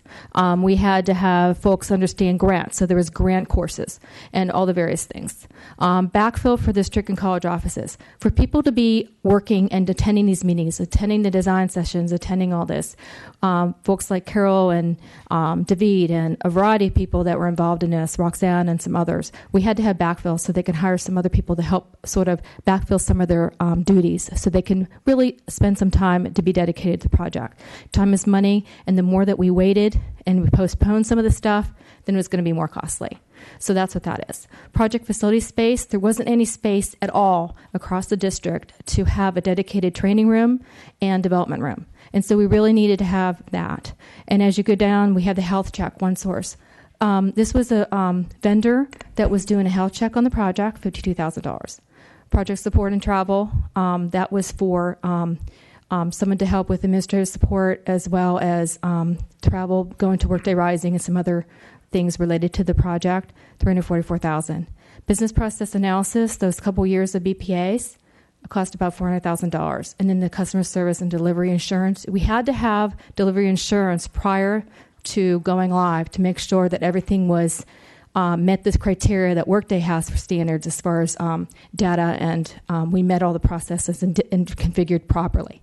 And that was $300,000. So we spent to date on $10.9 million. As we indicated, it was estimated to be about 12 or 13 for this type of work. So it was coming in about what we anticipated for this project. Okay, so we want to talk a little bit about the implementation.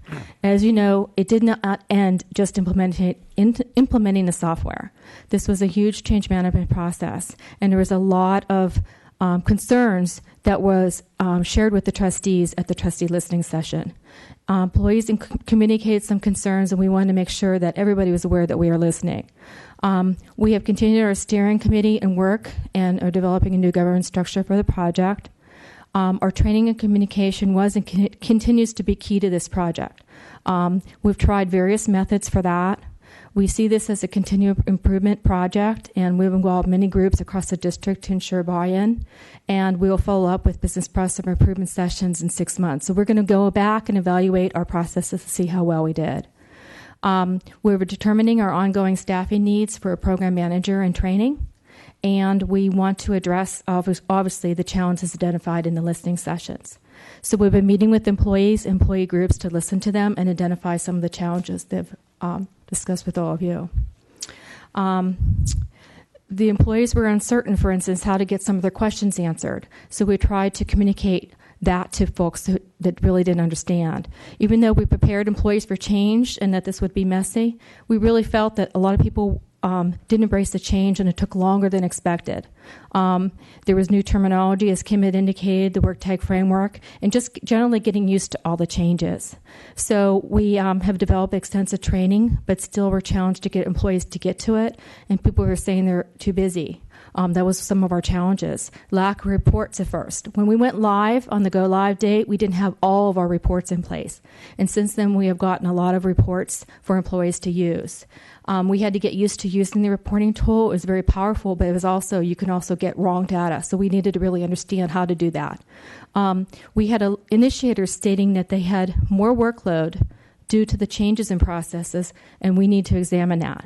So when you think about things like travel, 10 years ago, 20 years ago, used to go a travel agent, and you'd tell them, I want to go on this trip, and I want to go to Alaska for 3 weeks, and could you help me do this?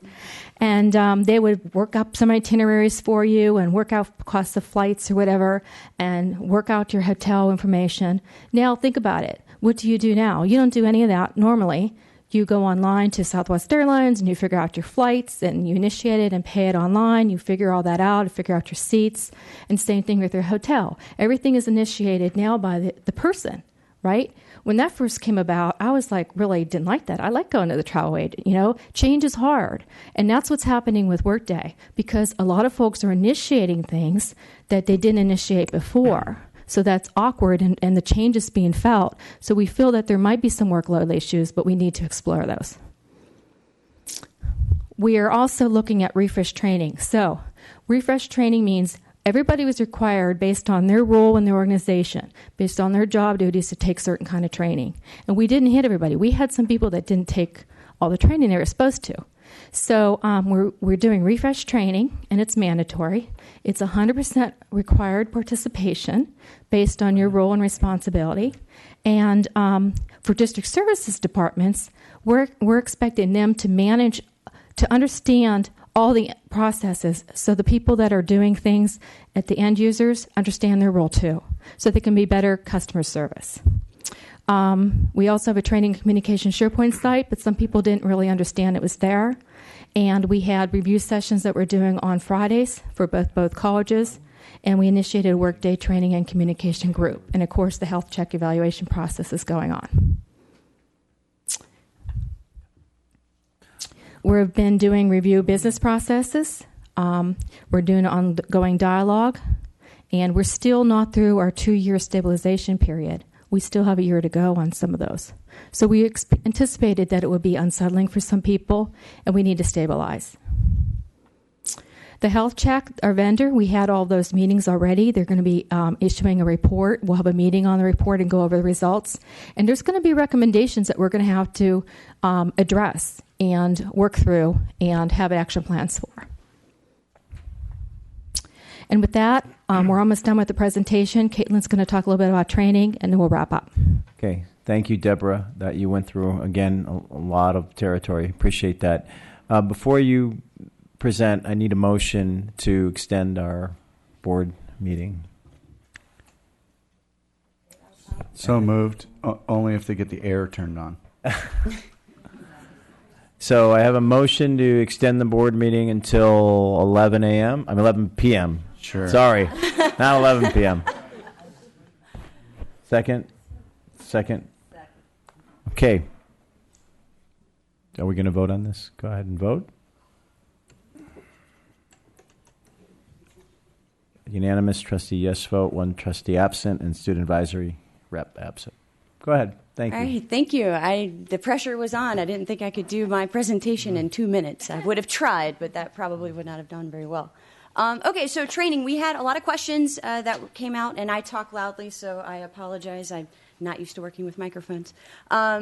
We had a lot of questions that came about with training, so I know you guys were interested in some of the training strategies. So we really looked at the BPA sessions. We looked at who was supposed to initiate a lot of these business processes, because we wanted to make sure we provided the right training to the right groups of people. Managers who maybe did not get into the weeds of things with purchase requisitions and such didn't necessarily need to attend those type of sessions, versus administrative assistants maybe who do those kind of processes all the time would obviously need those sessions. So we looked at the users and we started tailoring the right training sessions for those people.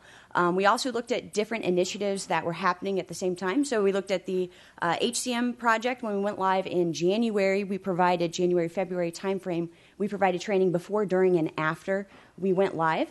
We also did the same thing with finance. When we went live in July, we also provided June, July, and August training. Then we started looking at how many folks did and did not attend, and we offered makeup classes in October, pretty much the entire month as well, just to, because people's schedules don't always mesh with our training, so we want to be flexible with this. We had other initiatives as well. There was a little bit of data cleanup that had to happen, so that was about a 2-month training session as well, where we went department to department, sat down with every single person, and really walked them through some of these data cleanup processes.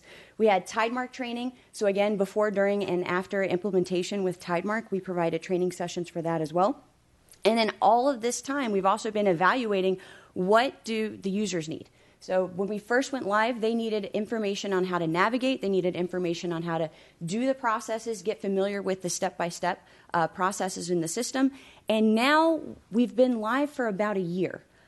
for finance and about a year and a half for HCM. So now we're looking at a different approach with the training. So a lot of the folks, there were confusion out there with the system as well. So we looked at how do we everybody get back onto the same page, and that's what the refresher training sessions are about this summer.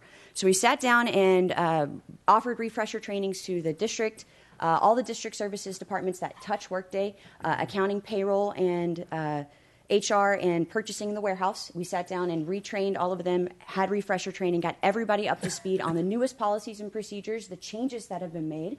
We also looked at making sure that they were 100% comfortable with their day-to-day tasks in Workday. Certain departments had lots of new faces that maybe did not get the original training that was offered. So everybody was on the same page. We looked at the security as well. Some of the departments like HR have a lot higher security, and they see certain things that maybe the end user doesn't see. And that's really frustrating for the end user when something gets sent back and it says, change this field, and they don't have access to this field. So really sat down with the departments and looked at the security. This is what you can see. This is what they can see. And then I picked their brains. What do you want tips and tricks to convey to the end user?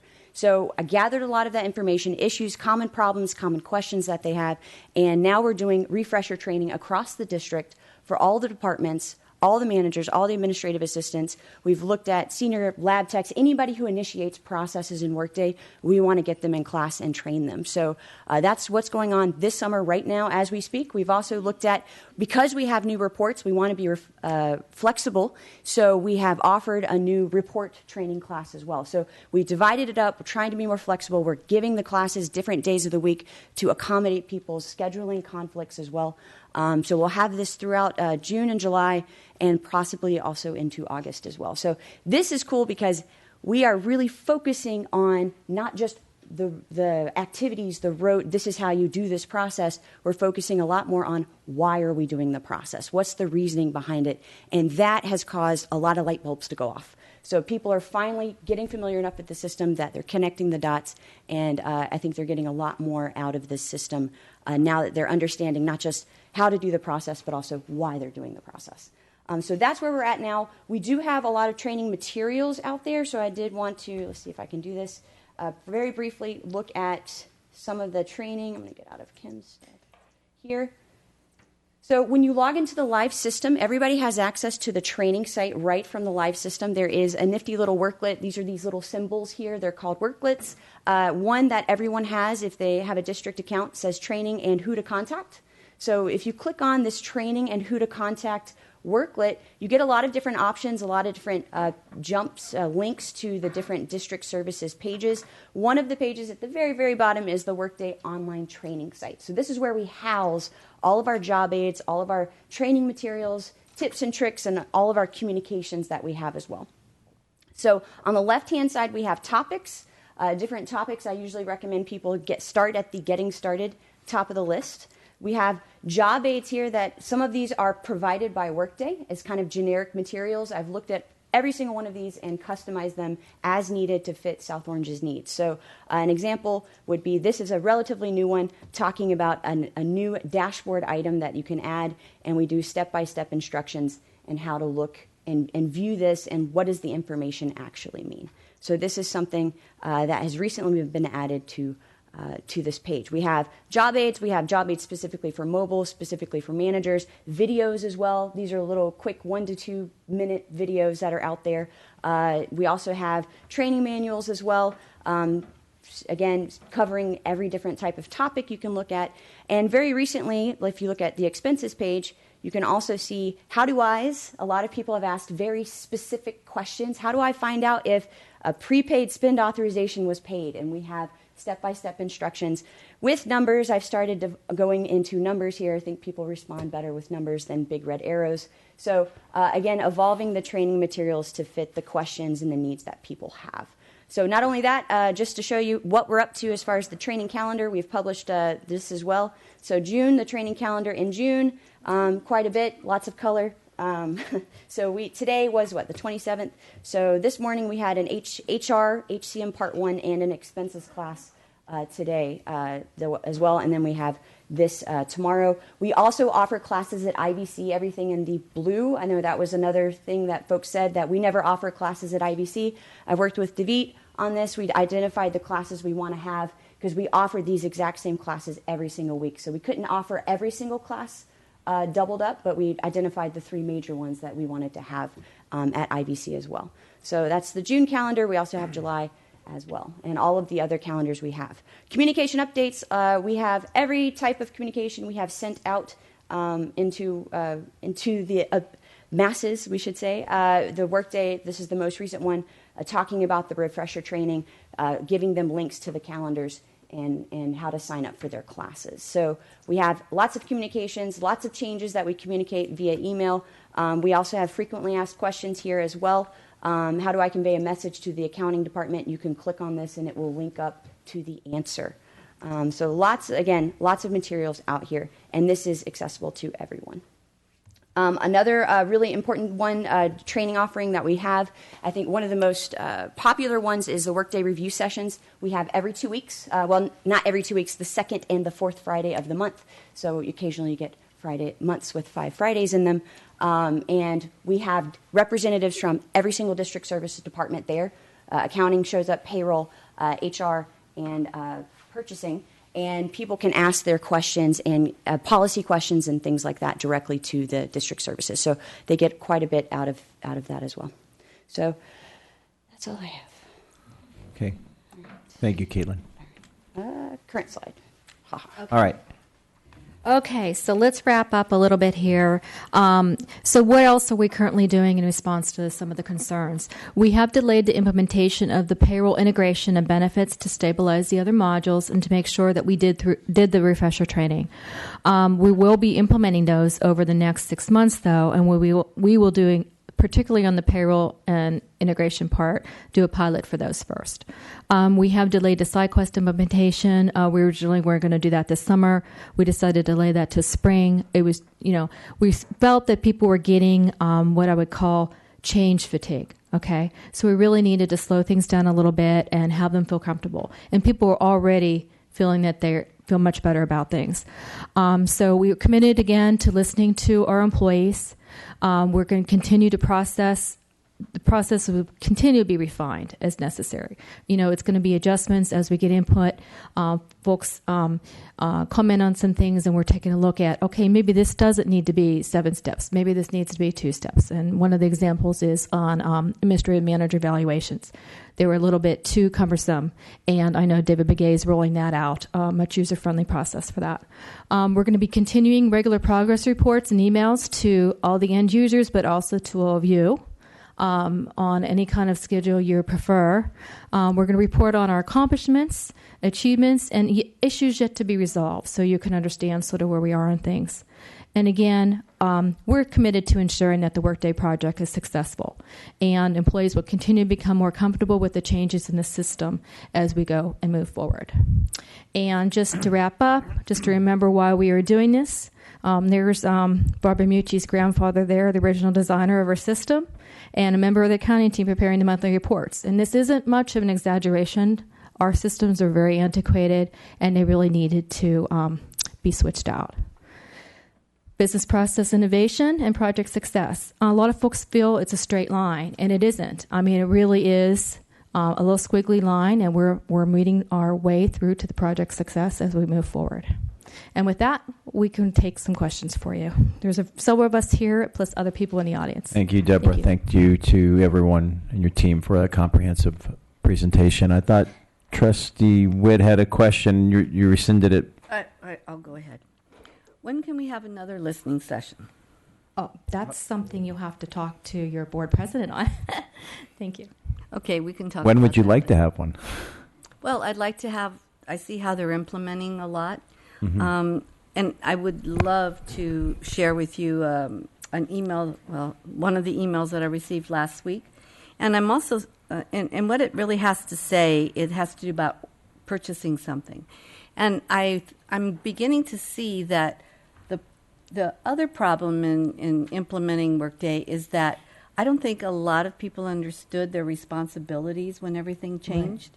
And it's saying, what we have a purchasing department, so why aren't they ordering it? And when I read that, I hear him saying, well, I have to figure out what I want, obviously, and then I have to find the vendor to purchase it from. Now, that's new to me, because that's what purchasing used to do. So I don't think that's quite correct. So I'd love to have that email, and maybe we can help clarify that for that individual. I'm seeing that it's more than just implementing the process. You're right. You're right. You're exactly because right. There are other responsibilities that they did not have before. And I think in that case, I think there's just a clarification. Again, we will have everybody have taken the refresher training. Once they take the refresher training, I think a lot of those issues will be cleared up for folks. Okay. Thank you. Trustee Prendergast. Yeah, a couple of things. What I haven't heard, and I wasn't at the listening session, so I'm only getting information from what I've heard from other trustees that were there or any of the reports that you've given us prior to today.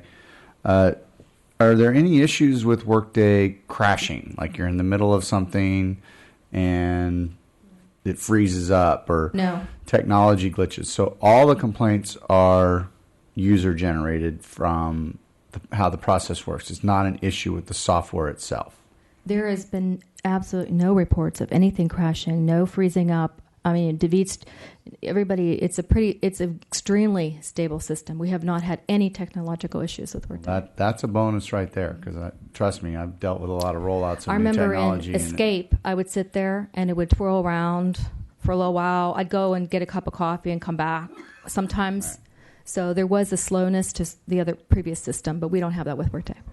And then my other question, you had shown us in a previous report, and I think this goes to some of the complaints that I heard were given, is that the grass is always greener, that there's other companies that we could have gone to, and this, that, and the other, and why did we choose this? But you shared with us problems with some of those other companies as well in other districts that decided not to go with Workday, and some of them wishing they had. So I don't know if that's something you want to share publicly as well. I can attest, and I can sure others here can attest too. Just within Orange County, there was a couple implementations recently of ERPs, and Coast and North Orange had issues with their particular vendor. One of the things that, I'm not saying that our implementation is perfect, but at least we do know that our financial records are solid. Our employee records are all in place. All the data came into the system properly. I know there was an article in April, San Diego County Community College District, they implemented PeopleSoft, and there was issues on their payroll. They didn't get 900 people paid properly. Faculty were underpaid, and there was a lot of brouhaha about that. So luckily we didn't have those kind of issues. I know Southwestern Community College District also implemented an ERP this summer. Their financials are not tying together. They are having the accounting problems. So they're still working through that. They implemented too fast and went live without doing that quality assurance that we discussed that we did. So we tried to do best practice. We tried to do a lot of things properly and right. The change is just, very, very much a lot for a lot of people, and just working through that. So that's why we slowed down some of the other rollouts of some of the other implementations till we make sure people feel much more comfortable. Yeah, and I think, again, I speak, especially since Trustee Whitt brought up the idea of another listening session, I think I speak for the board when I say what we don't want to have happen is to continue getting... Right, exactly. I think giving it a couple months for people to get through the refresher, we need to, we need to have that happen. Again, like I said, we said 2 years to stabilize. We're only in 1 year from finance. We haven't even gone through that process yet. So 2 questions. So I guess what I'm hearing you and Dr. Bimucci say is that, we heard an overwhelming number of complaints about Workday. So both on, I guess, maybe the lack of understanding or training side, but also we heard complaints about the architecture. So are you and Bob saying that they were unfounded? I'm trying to understand because it was overwhelming. I don't the know number of complaints. I don't know. I wasn't at the trustee listing session. Managers and administrators didn't go. So I'm hearing second and third hand what the complaints were. There aren't any issues with the architecture. Our accounting system's working. I'm not sure what the complaints were, but we can say wholeheartedly that there's not issues there currently. So then the second question is that one of the issues that I raised is that we were surprised, right? We didn't know that this had become such an issue. And then I heard actually the Chancellor say he was also surprised. So how could that happen? That there was this level of discontent, yet the Chancellor didn't appear to know about it? I don't know. I wasn't at the listening session, so. Yeah. Okay. But we are listening now, and we want to, again, the timing of it was right when people still hadn't gone through and felt comfortable yet. And it's not that we didn't expect it, but I think change is hard. And we're talking about a lot of changes to a lot of processes. So. Thank you. Thank you. Okay. No other questions? All right. Okay, moving on. I think we're finally at the consent calendar. So do I have any polls? No one wants to poll. I actually had a poll, but I'm going to not pull it anymore because it has to do with 5.25, but we'll actually I'm going to pull it. Okay. So is there a motion to move the remainder of the items? Yeah. So moved. Motion by Trustee Milchiker. Second by Trustee Lang. Any further discussion? Seeing none, go ahead and vote on the item.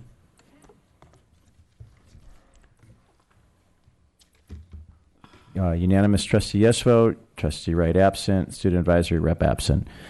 Just on very briefly on 5.25, because I thought it was important for the board to know about this change, because I think it's really important to where we're trying to go with ATEP. Thank you. I really appreciate the opportunity to address this. So the current Real Estate Brokerage Services contract is expiring, and we have extended it now a couple times to allow for a review of and do an RFP process. So we had an RFP process that included Glenn Rockmore as well, and some of our consultants, myself, and several other people. And we had 3 interested real estate brokerage firms, all very well known and good, including our current brokerage firm, CBRE. And we're going to be recommending NAI Incorporated. Part of what we really felt was a really good fit is they really understood what we were trying to do out on the site. And it was very interesting that some of the other ones didn't. And right away, without even having had meetings with us and being able to sit down and talk to the college folks about the potential partnerships and their programs that are going to be out there, they already did research and understood what we were trying to do. So what we plan to do is bring back to you in a couple months a marketing plan for the site after college meetings, and they meet with us and our ATEP team, of course, and really listen to us for a while and come back with a plan. And I think that you're going to be very pleasantly surprised at what we're going to be able to do out there. I don't know if you're aware, but we have the only non-developed land in entire Orange County is at the ATEP site. Wow. And especially land, we're not talking about an acre, significant undeveloped land. That's just land out there. And so there's going to be a lot of interest in the site. Our particular strategy is how to get the right partners there. Okay, so hopefully we'll see some results coming forward. Okay, I'll move approval of the item. Second by Trustee Prendergast. Go ahead and vote. Unanimous Trustee yes vote. Trustee Wright absent. Student Advisory Rep absent. All right, so I think we're on general action item 6.3, the Orange County School Board Association Maureen DiMarco Award nomination. Does the board wish to make a nomination for this award? Seeing none, I don't think we need to vote on the item. All right, 6.4 to Saddleback College Swing Space Project has Swing Space Project notice of completion. No changes. Motion by Trustee Lang, second by Trustee J. No further discussion. Go ahead and vote. Unanimous. Trustee yes vote. Trustee Wright absent. Student Advisory Rep absent. 6.5, Saddleback College Grant Acceptance. Grant acceptance of $1.5 million recommended by College President Todd Barnett and myself. Motion by Trustee Lang. Second. Second. Second by, I think, Trustee Prendergast. Got you, Trustee Whitt. That's all right. It's all right. It's late. Go ahead and cast your vote. Unanimous. Trustee yes vote. Trustee Wright absent. Student Advisory Rep absent. 6.6, Irvine Valley College Grant Award. Another grant award, almost at $1.5 million for IVC as well, for Basic Skills and Student Outcomes Transformation Grant. Good job. Motion by Trustee Lang. Second by, I think, Trustee Milchiker. I've just gotten you. Go ahead and no further discussion. Go ahead and vote. Unanimous. Trustee yes vote. Trustee Wright absent. Student Advisory Rep absent. 6.7, Irvine Valley College MOU with Irvine Unified School District. This is for review and study. When we bring it back next month for approval, we will be adding some language in for workers' compensation, insurance, general liability, and some other harmless. I misspoke. My apologies. It's the next one is with IUSD. This is with Capo Unified. Capistrano. Yeah. No changes. And there's a motion by Trustee Lang, second by Trustee Jay, and the discussion that I had a question of whether Saddleback College is an approval of this because it is with, I think, Dana Hills High School, which is in their service area, I guess. So is Saddleback College accepting of this and endorsing it? Yeah, when we found out about this, it was pretty far along, and so we didn't want to deprive those students at Capo of the ability. So we did say that we would agree to it for 2 years only and only at Dana Hills High School. Oh, I didn't know that caveat. That was nice of you. Okay. All right. I guess we have a motion and a second. Go ahead and vote. It's unanimous yes vote. One trustee absent. Student Advisory Rep absent. 6.8 is the IVC MOU with IUSD. Yes, that's the one where we'll be revising some language recommended by IUSD that are acceptable to us. And so slight language changes coming back for this one. Okay. Move acceptance for review and study. Motion to accept and review for study by Trustee Lang. Second. Second from Trustee Whitt. And go ahead and vote. Unanimous yes vote. One trustee absent. One student advisory rep absent. 6.9, board policy revision, grade changes to accept for review and study. Wait, 6.9 is Tustin. I'm sorry, I skipped one. 6.9, IVC MOU with Tustin Unified School District. No changes. Second for review and study. Motion by Trustee Lang and a second by Trustee Milchiker. Go ahead and vote. Unanimous yes vote. One trustee absent. Student trustee also absent. Okay, 6.10. Now we're at board policy revision, grade changes. Yes. No changes to this. Okay. For review and study. Move acceptance for review and study. Motion to accept for review and study by Trustee Milchiker, second by Trustee Whitt. No further discussion. Go ahead. I'm sorry, Trustee J. My bad. Go ahead and vote. Unanimous trustee yes vote. Student trustee absent. Trustee Wright absent. 6.11, board policy revision, course repetition. No changes.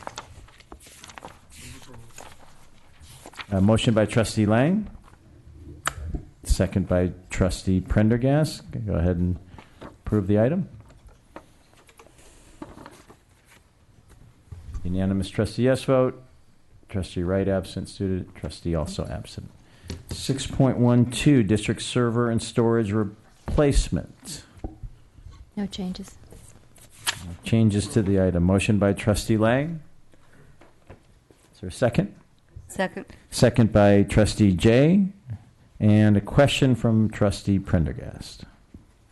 So the obvious, what was, why the change? What was going on?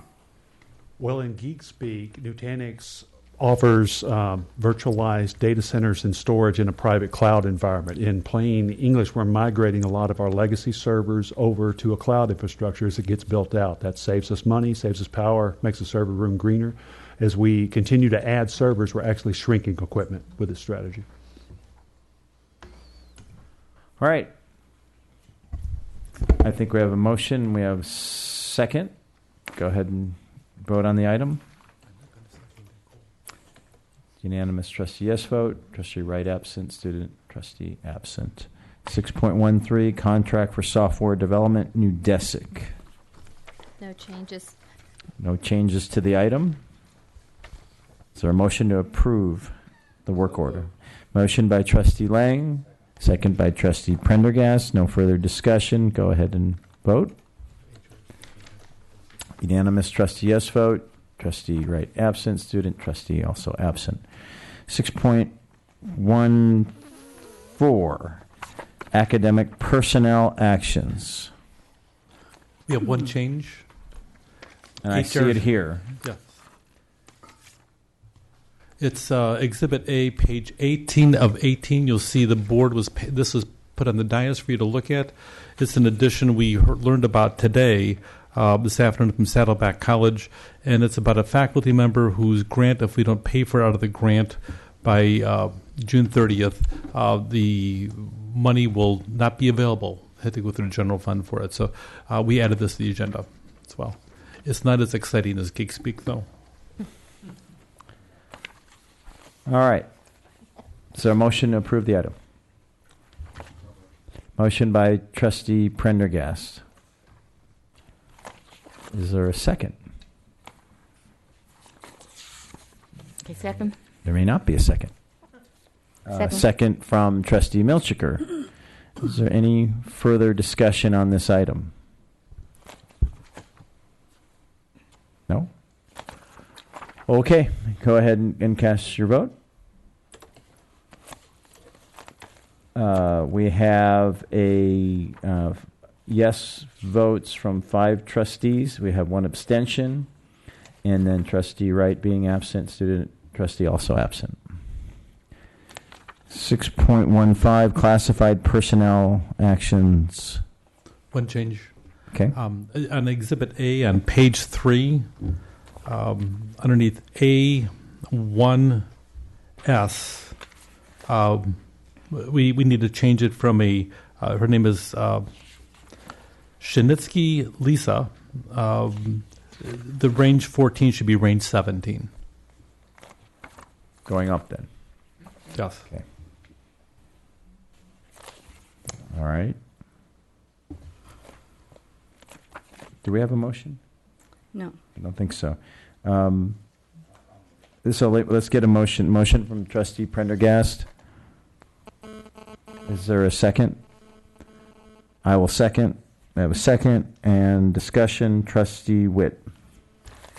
I just want to say, because of this hour, going through all this, and I went through it very much in detail, being that I'm faculty, or was faculty, I really looked at a lot of these, and when it comes to such, which I think are such poignant positions, I think it would be wise if we would, I know we review this at home, but that we could, and I've been told that I should go and review it with others, and I'm sorry I didn't.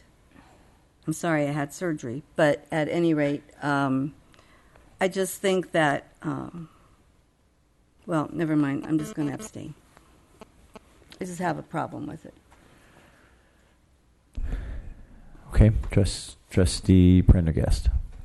Well, I've run into this problem before, and it goes to maybe something that Trustee Whitt is saying. When we're reading through these, it's a lot of information, especially at this one.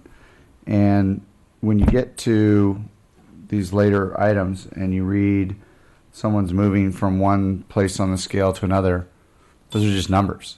So now we have to do the research. Okay, what does that mean? Is that $100,000 difference? Is it $10 difference, and without having my own personal copy of the pay scale from all the different management, it'd be nice in the report if it maybe showed, or if we're allowed to, I don't know, maybe if dollar amounts are wrong, but that would make it a lot easier for us to know. I mean, I had what to we're ask for the walking salary into. schedule. I mean, if we just put it in here, it would help us. If we would put that information in it so we can actually see the.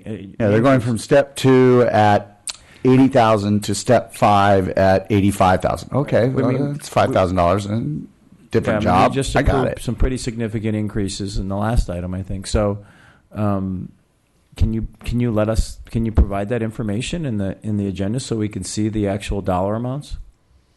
Okay, for which items? If you look on this classified agenda item, this is the single biggest one I've ever seen. We're hiring 24 new classified employees.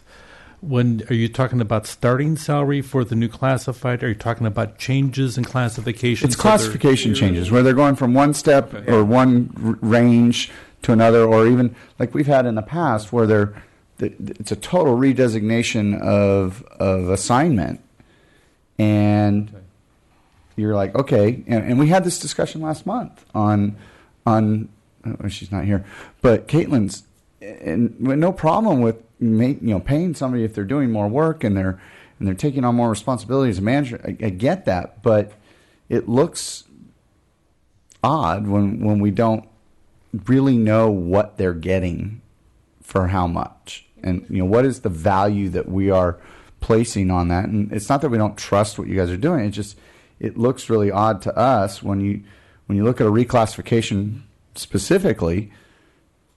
Range this, step that, to range this, step that. What does that mean? And us having to take the time to research versus just a simple, they're going from this salary to this salary, may help Put in a lot more. parentheses. And if it's not legal to do that, that's fine. Why wouldn't it be legal? That's not a problem. You're talking about on the reclassification part of the agenda, making certain that when you have a change from one range to another range, that amount is reflected as a dollar figure in the item. That's not a problem. We'll take care of that next month. Thank you. Thanks.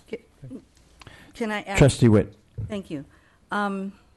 Also, you need to deal with the step. Having been here for 40 years, I only moved up every year one step, because I ended up in the last column, so it was a step. I don't know the step. You gave me a range. I know it's different now, but I don't know what the step is. It could be 25 steps that we're going through. Terri. I'm sorry. To me, that is Terri, huge. turn on your mic. I got my mic on. I hear. Oh, okay. Okay. Sorry. So I just need to know that, and also, I really took time, because I had time because I was at home. I wanted to know what were the duties before and what are the duties now. I can't compare it.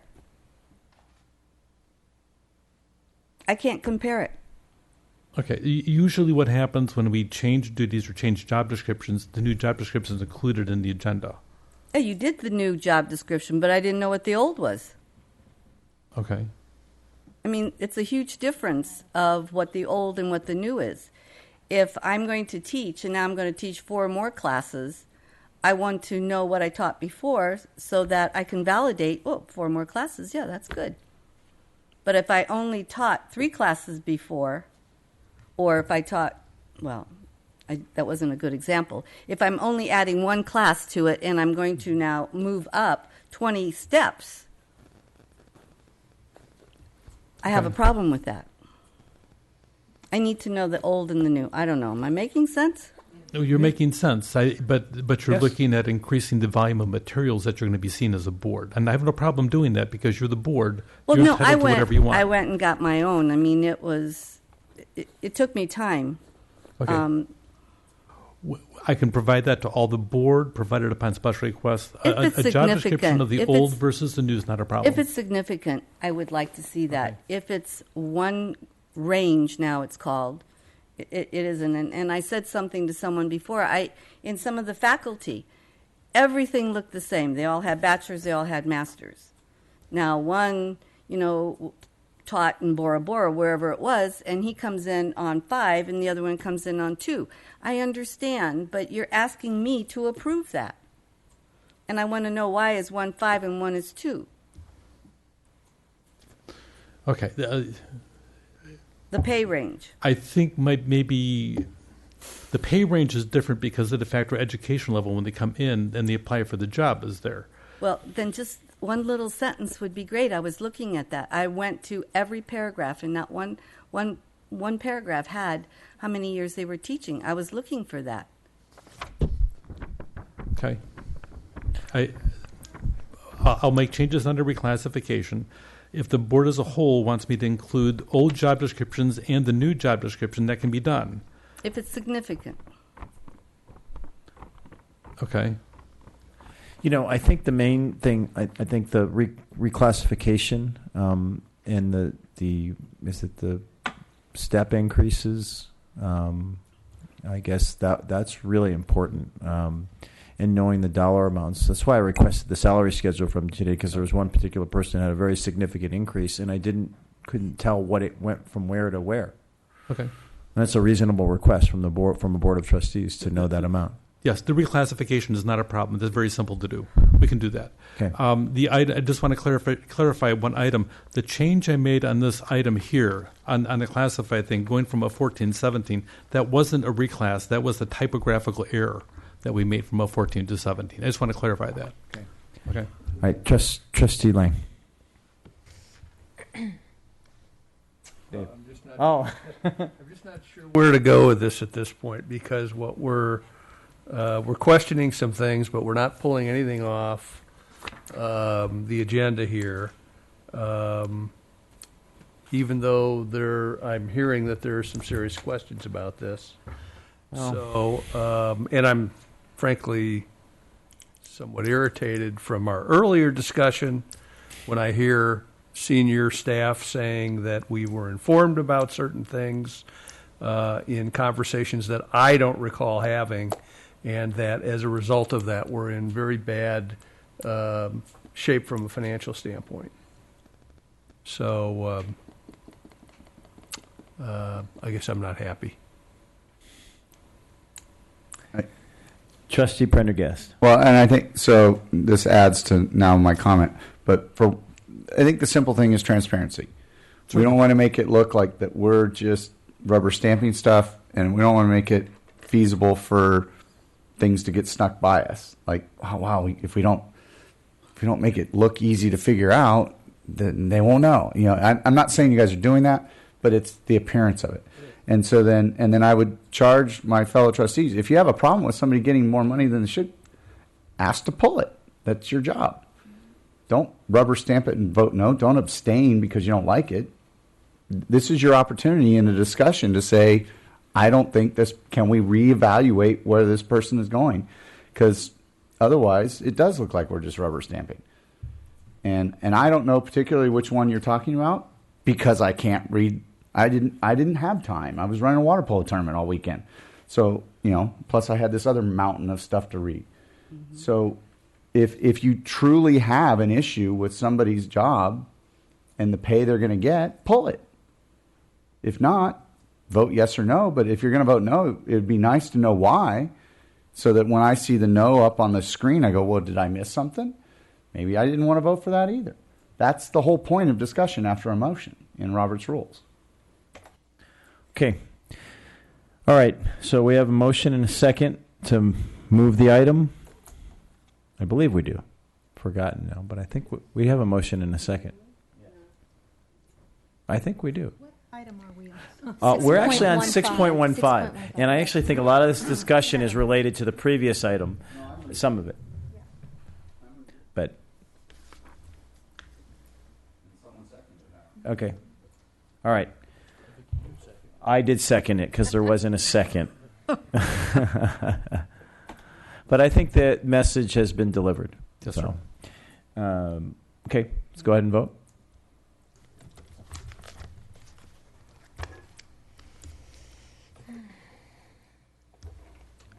Someone is not voting. Is it me?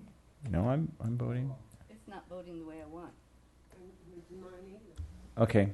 Do it again. Oh, whoa, was there for a second. I'll give it it's a little delay. That's how many times we can press it. No, I didn't. All right. All right. So we have 4 yes votes, 2 abstentions, 1 trustee absent, 1 student trustee absent. Motion carries. All right. 6.16 full-time faculty hiring amendments. David, anything to add? No changes. Okay. So motion to approve the item? So moved. Motion by Trustee Lang. Is there a second? I will second. Second by me. Any further discussion? Go ahead and vote on the item. Unanimous yes vote. 1 trustee absent, 1 student trustee absent. 6.17, adopt resolution, classified employee position layoff. No changes. Changes to the items. Or motion by Trustee Lang, second by Trustee Prendergast. Seeing no further questions or discussions, go ahead and vote on the item. Unanimous trustee yes vote, trustee Wright absent, student trustee absent. 7.0 reports, list of board requested reports, the current status. I think there were 2 out there. 7.2 Saddleback College and Irvine Valley College annual accreditation reports.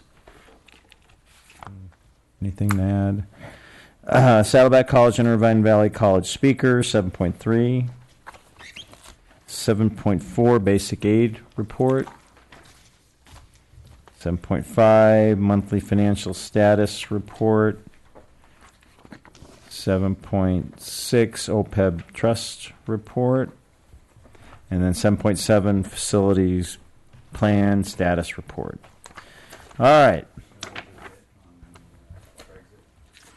Actually, we did have it go down. As of today, 1.3 million since last month.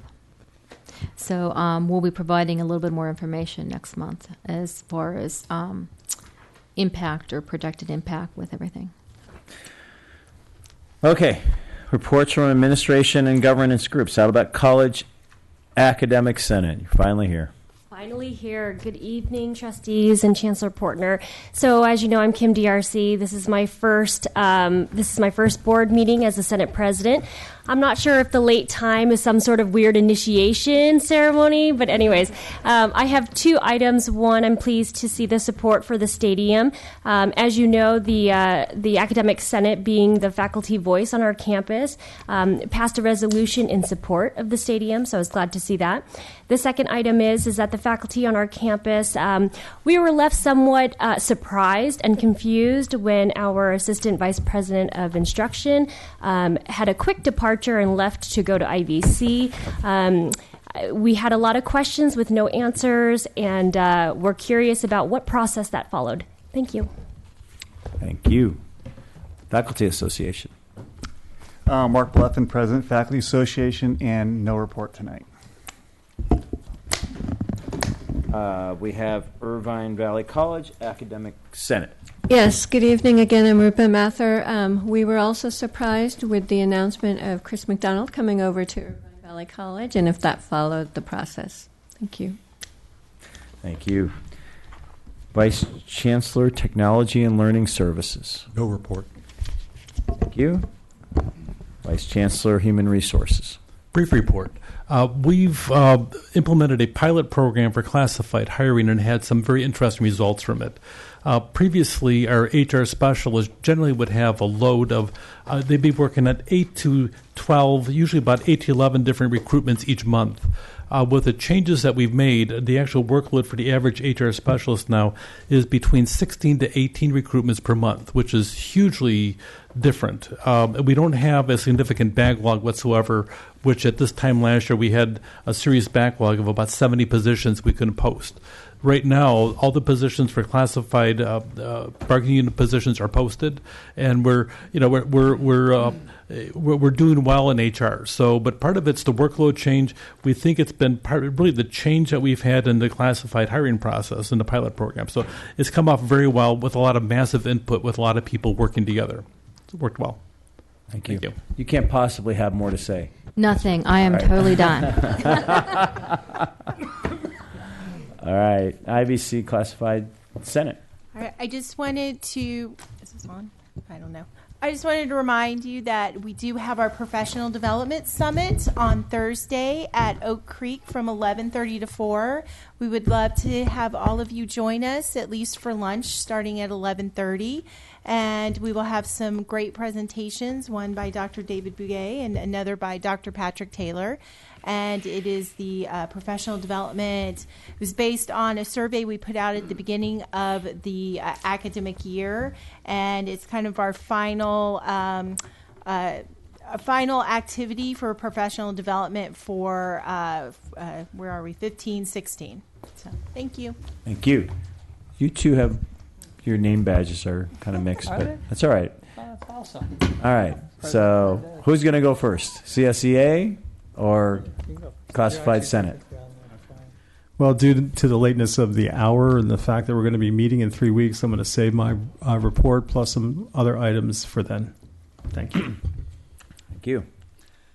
There's not much to report on the classified Senate side as far as Saddleback College. Back in 2015, we did a restructuring of the executive team. And then this year we had, so we didn't really have a vote because there was all the positions were uncontested that we changed, which we have a first and second vice president. The bigger change is that due to partly due to the passing of my dad 3 weeks ago, and partly also due to I'm having health issues, I'm actually resigning at the end of this month.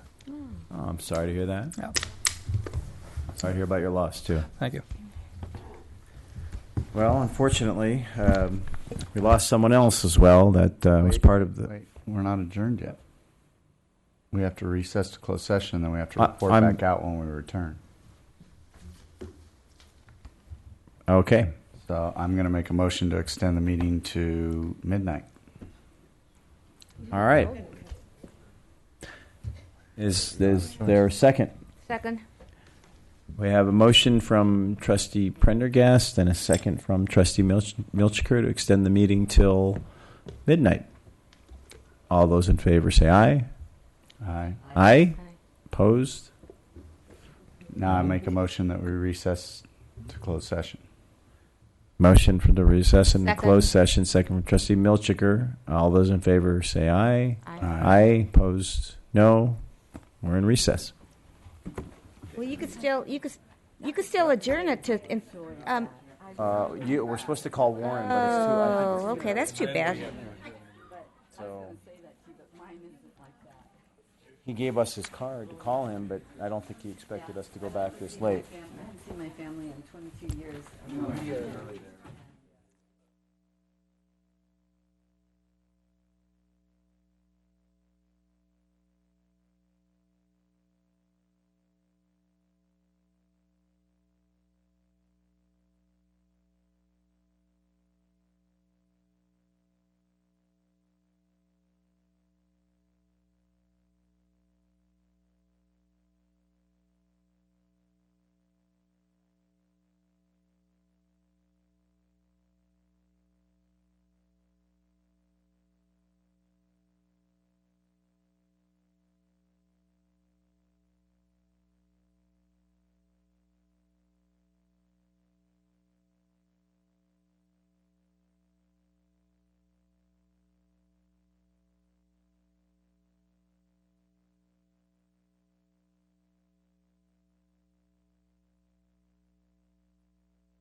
Okay. All right. We are back to reconvene our board session, and I'd like to ask Trustee Lang to report out actions in closed session. There were no actions taken in closed session. That was hard. Thank you. On a sad note, we are going to adjourn tonight's meeting in memory of Jerry McCloskey, Laguna Niguel City Council member who recently passed away. I read about that. Jerry celebrated his life as a devoted family man, longtime community volunteer, and city councilman since 2012. He served a one-year term as mayor in 2015. And on a personal note, I actually got to know Jerry a little bit. He was a good man. He was very involved in the community, very conscientious about the environment, and that certainly is a huge loss. Our thoughts and prayers go out to his families, friends, and colleagues.